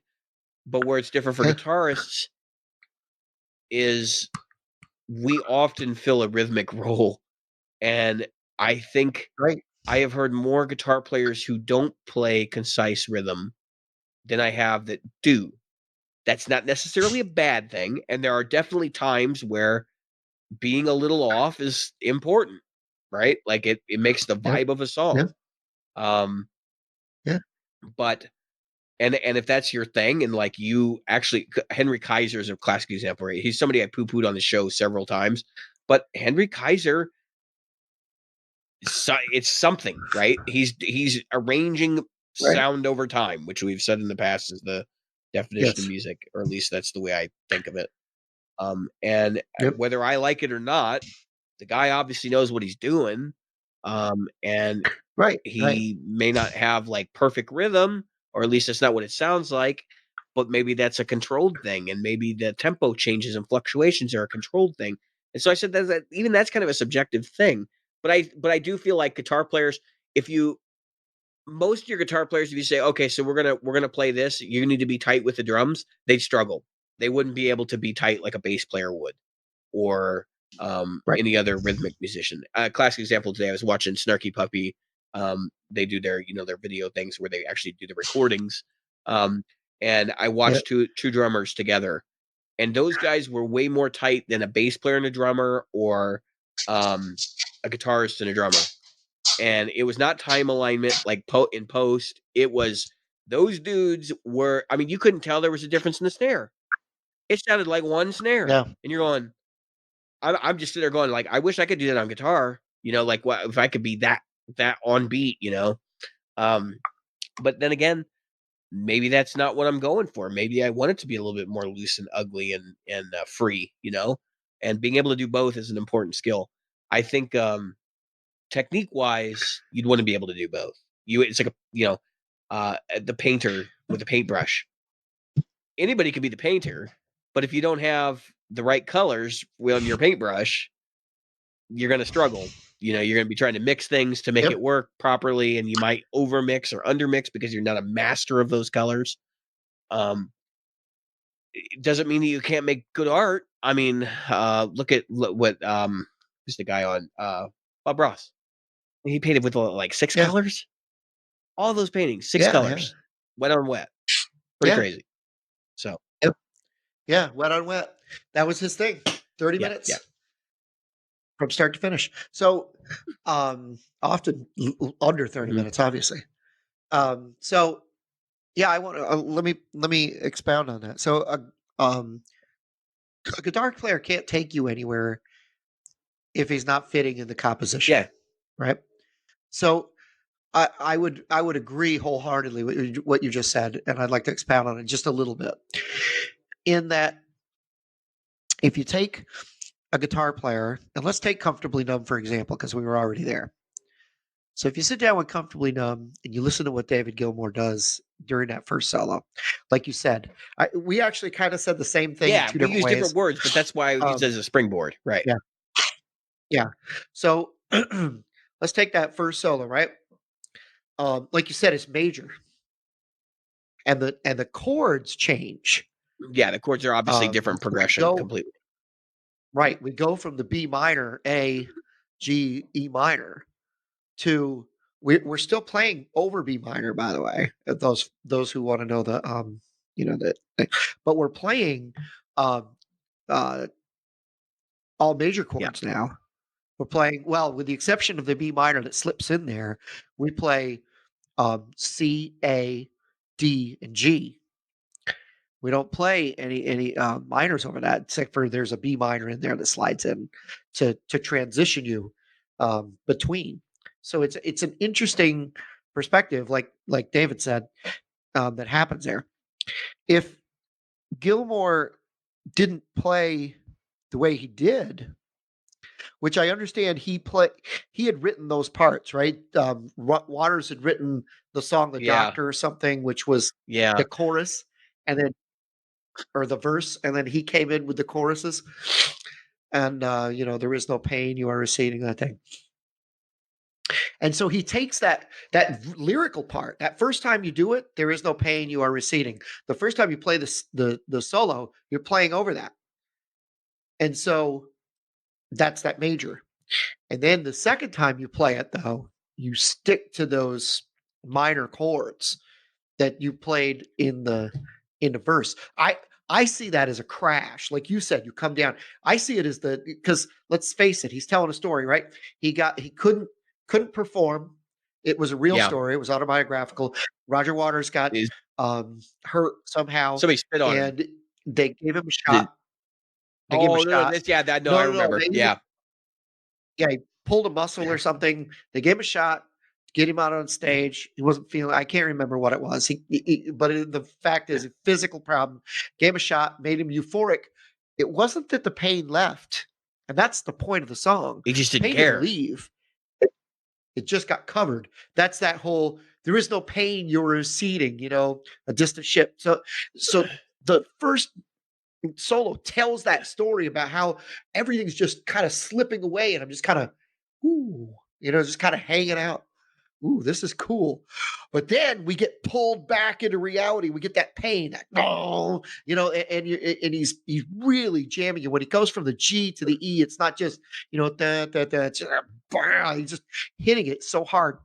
And again, if you're not a great musician, you can't lock in. Every time, you hear him when he goes off to do the solo, when he wants to come in and take you into another place, he locks back in. He knows exactly how to get back into the piece and then fly out to where he wants the guitar to tell you. And that's what you were saying, I think. Yeah, I'm I kind think of like exactly. I think that there is a time and a place for that, but you're not going to let to say that. I wouldn't expect David Gilmour to play like Doyle on a Misfits record. No. And and I don't think Doyle would expect to play, right, or vice versa, right? So, could you imagine Doyle playing Comfortably Numb? That would not be the same thing at all. It doesn't mean that there's not some other path he could use to express the same thing, or that the song would just not be totally different to begin with, because he has a different perspective on it as well. Maybe he likes being euphoric. You know what I mean? Like, exactly. I'm not that I'm suggesting that he's into drugs or anything. I'm just saying, it's just a different perspective and a different outcome and a different style of art. And so I guess at the end of the day, is what I'm trying to say is like we're all artists, right? And we all make art. And as long as we're making art, does it matter whether we're good or not? I don't. I mean, that's totally subjective too. I'm sure there are people out there on our audience that say, you got to be Steve Vai, or otherwise your art sucks. Well, yeah. So let's take it outside of guitar for a minute, right? We'll take it to the movies. Let's take it to the movies. There are people who just can't wait for Star Wars to come out, and there are people who could care less if Star Wars comes out.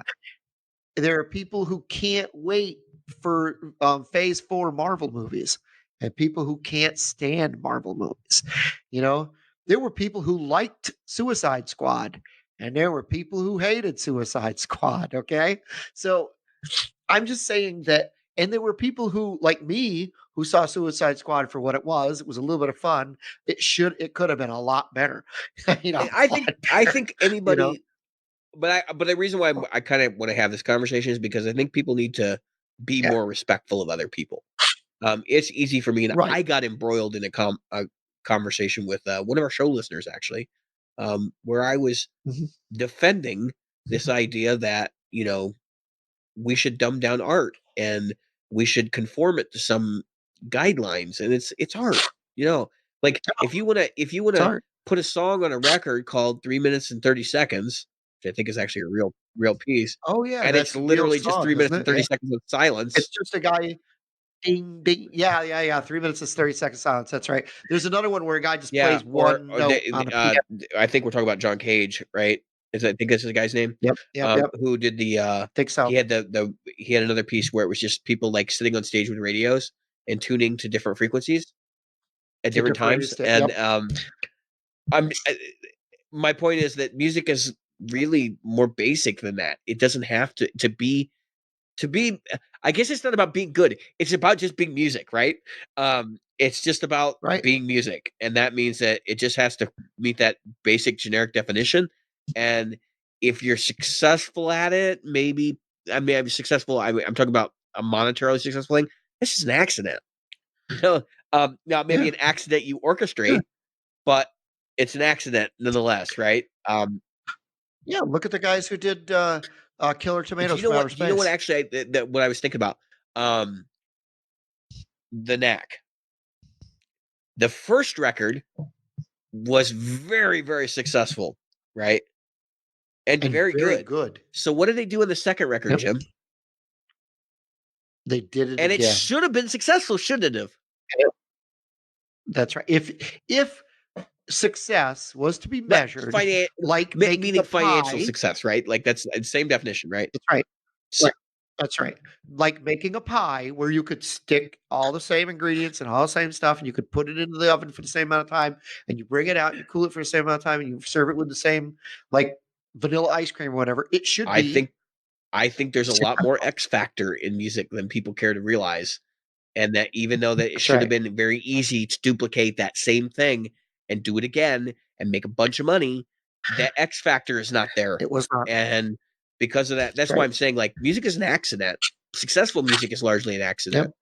Now, I mean, obviously you can fake successful music too, meaning financial success again. You can fake it by Yep. marketing the crap out of it, and just putting it in front of a bunch of people and that kind of thing. But it doesn't necessarily mean that there's any merit to that. I mean, yeah, I guess if people do pick up on it after marketing hype and it remains in the public consciousness, we should have a segment, Jim, where we talk about songs that people forgot, like big hits that Yeah. nobody even knows about because they exist. Yeah. I think so. I replaced a guy in a band who had written and played on one of the biggest songs in the '60s that I'm sure everybody's forgotten, and I won't mention it My now. classic example, I was at the VIP event the other night and we were talking about Home Sweet Home from Motley Crue, which a lot of people really like that song, and if you were alive in that generation, you probably remember it. But It was huge. I Yeah. would challenge you to find somebody who's post millennial, like between like 12 and 17, who's not a musician and isn't into that kind of music, who's heard that song.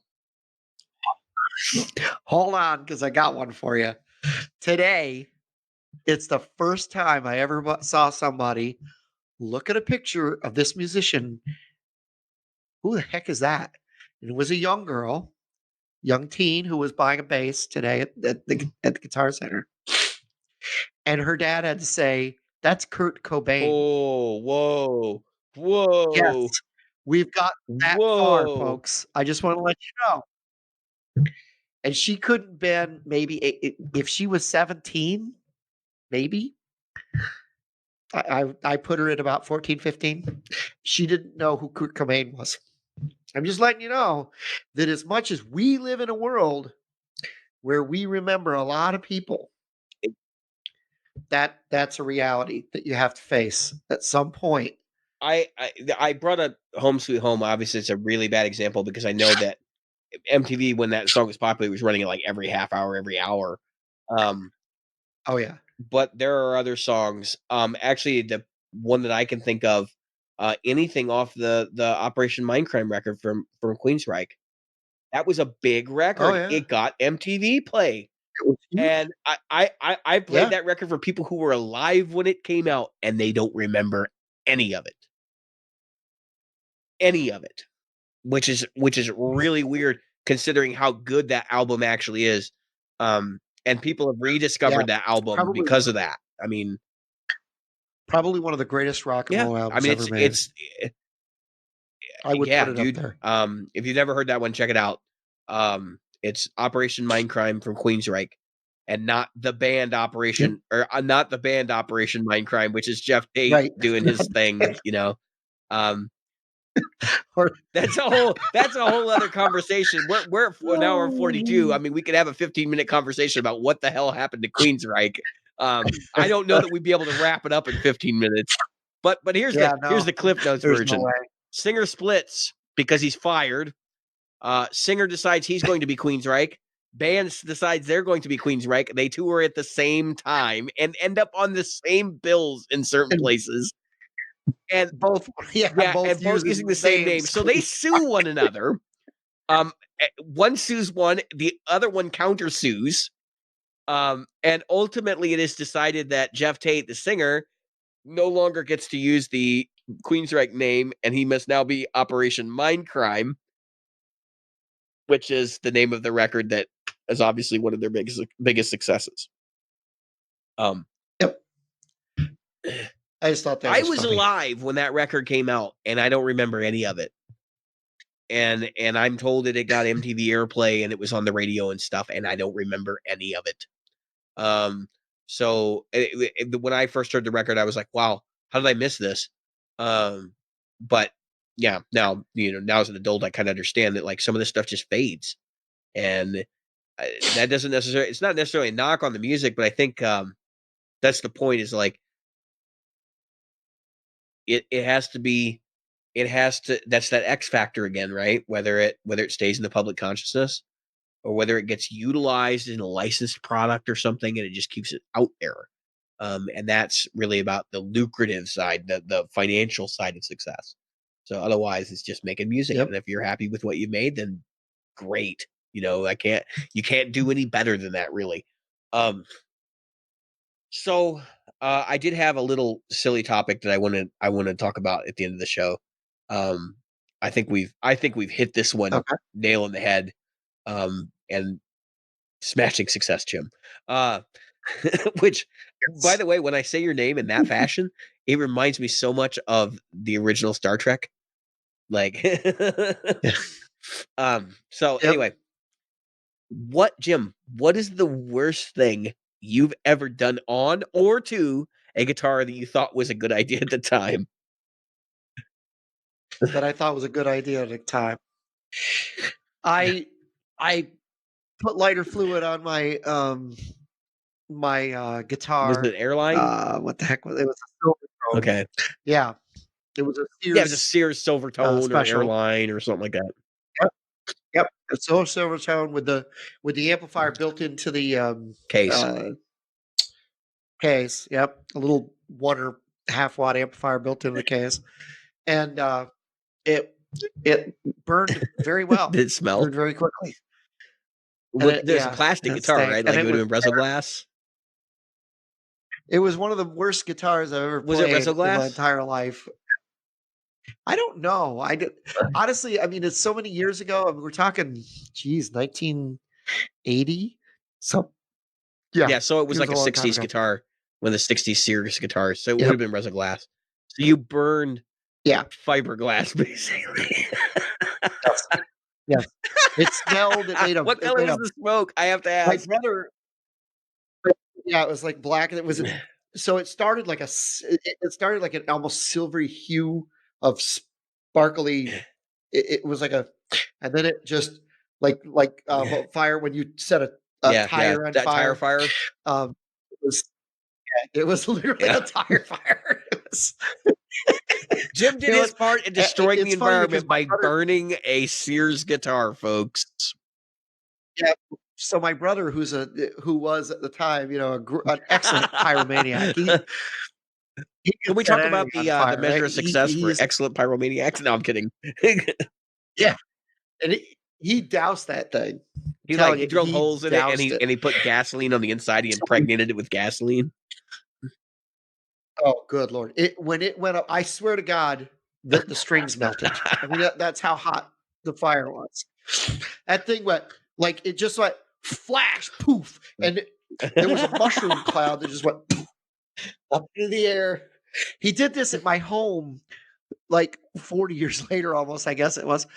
It wasn't that long ago. I had a house in upstate New York. We had this home, and I was getting rid of some stuff. He goes, "Oh, Jimmy, let me just take care of it. I'll take care of it."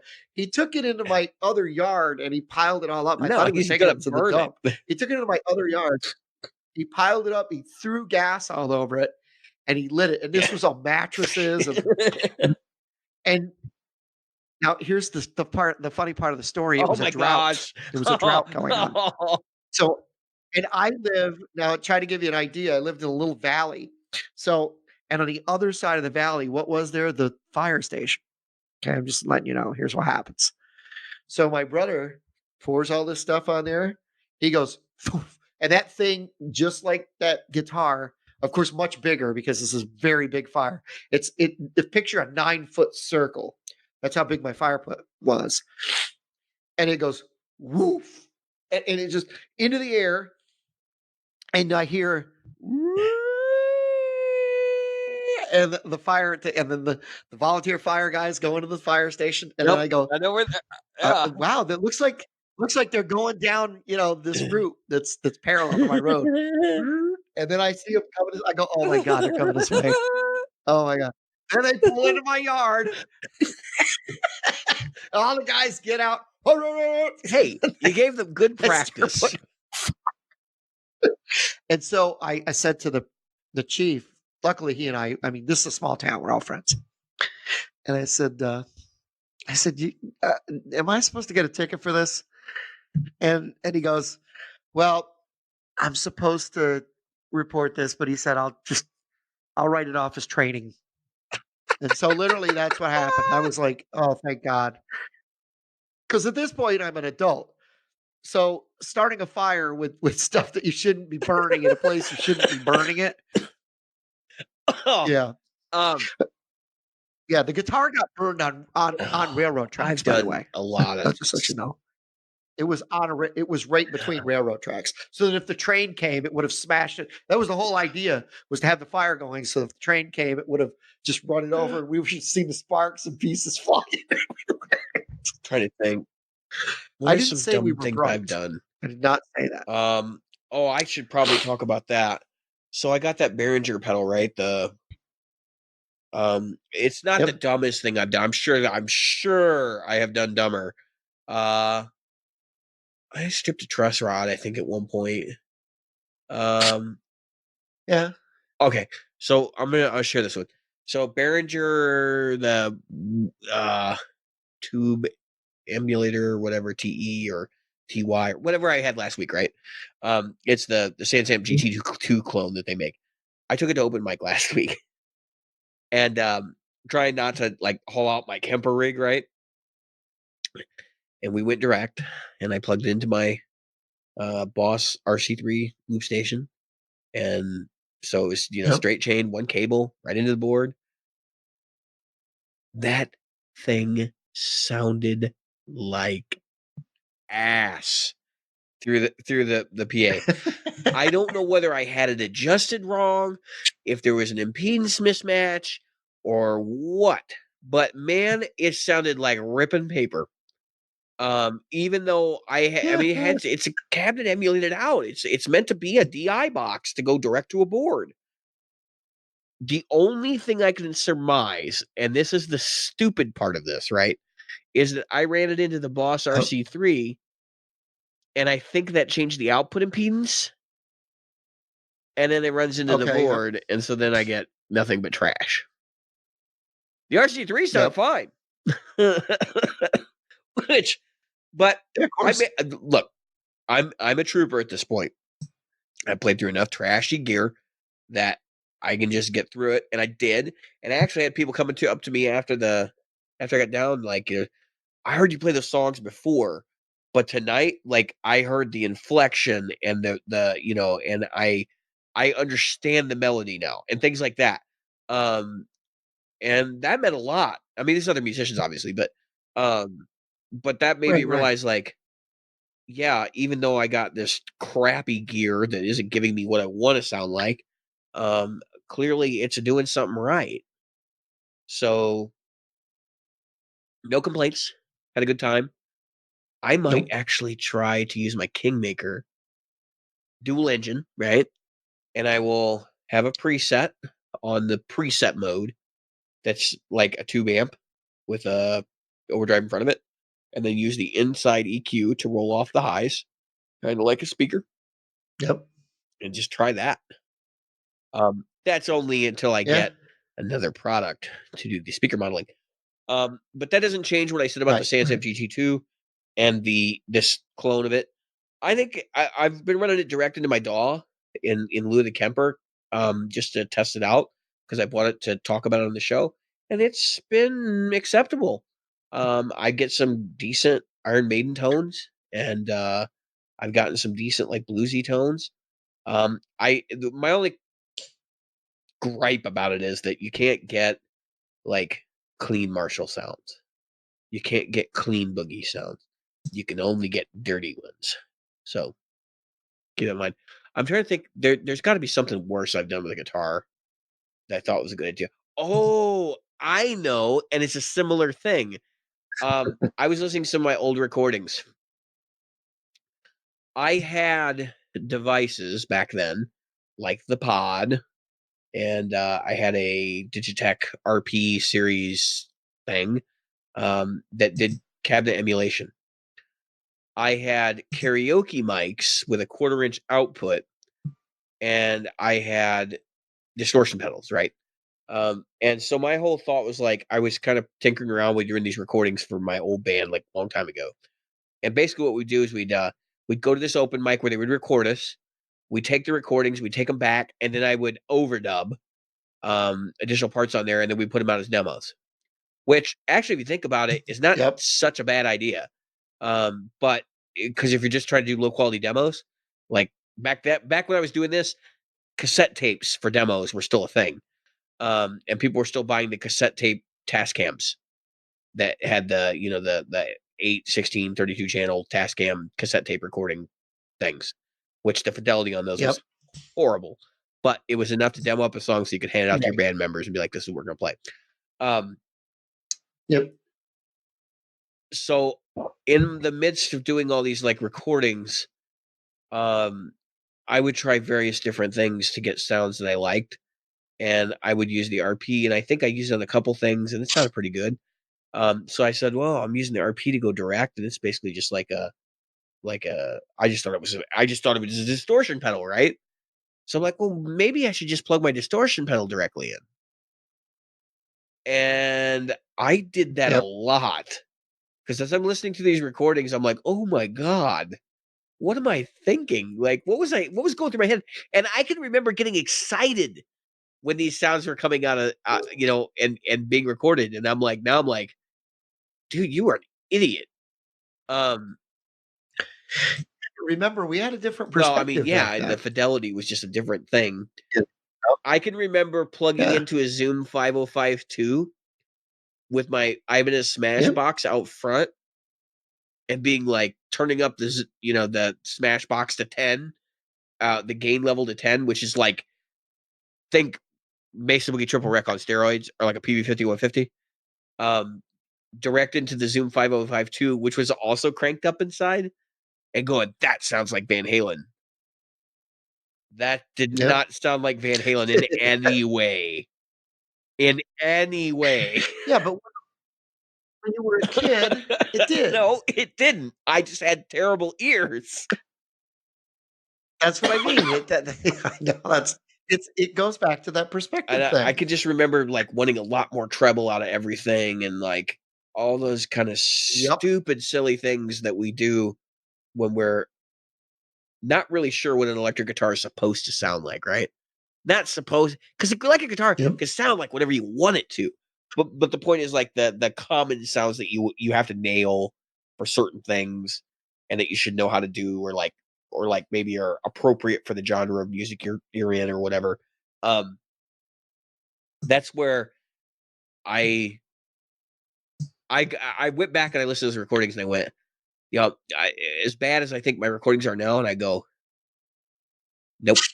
Like I'm worlds different, both as a player, as a engineer, um, as a songwriter, and I have no qualms about any of it. It's all been a journey, and that's basically. And I Yeah. think this harkens back to our topic for tonight, which was that what does it mean to be a great guitar player? It means to go on the journey, to go on it and That's right. stay on it, and That's right. you're never going to get to the end. That's the point of the journey. Is that there is really no end. It's just a journey. Right. So, Jim, how are you enjoying your Fender sweater? It's very warm. It's very warm and it's very good looking. I think it's because I'm wearing it, but it could be other reasons. Are you hearing this, folks? Sound off in the group. Come on. If you take issue with anything, if you take issue with anything that was said here on this episode tonight, please talk about it in the group. We'd love to hear about it. We'd love to talk about it. It's on the sleeves too. Kim, stop. I'm gonna have to edit all this stuff so it makes sense. And this will not make any No, sense. it's better that it doesn't. Folks, what I'm saying is the word Fender is on both sleeves as well as on the, just so that you don't miss It's on your fenders. Fender. Yeah, it's on a Fender sweater. It says Fender. Why don't you get your Fender guitar and strap it on with your Fender strap out of your Fender bag? Oh, wait. And wear your Fender sweater and your Fender underwear and your Fender socks. Did I tell you I bought the Fender t-shirt too? Why does that not surprise me? I did. I bought that green t-shirt to go with the shirt. Okay, Jim. We have Jim, a holiday party can coming up. we talk about this for a second? Yes, Remember last week when I said like normal people don't do these sorts of things? that's right. Normal people. Jim, I actually had somebody. Stay weird. Like Portland. Stay weird. And I've been Jim. And I've been David. We've been practical guitarists. That's right.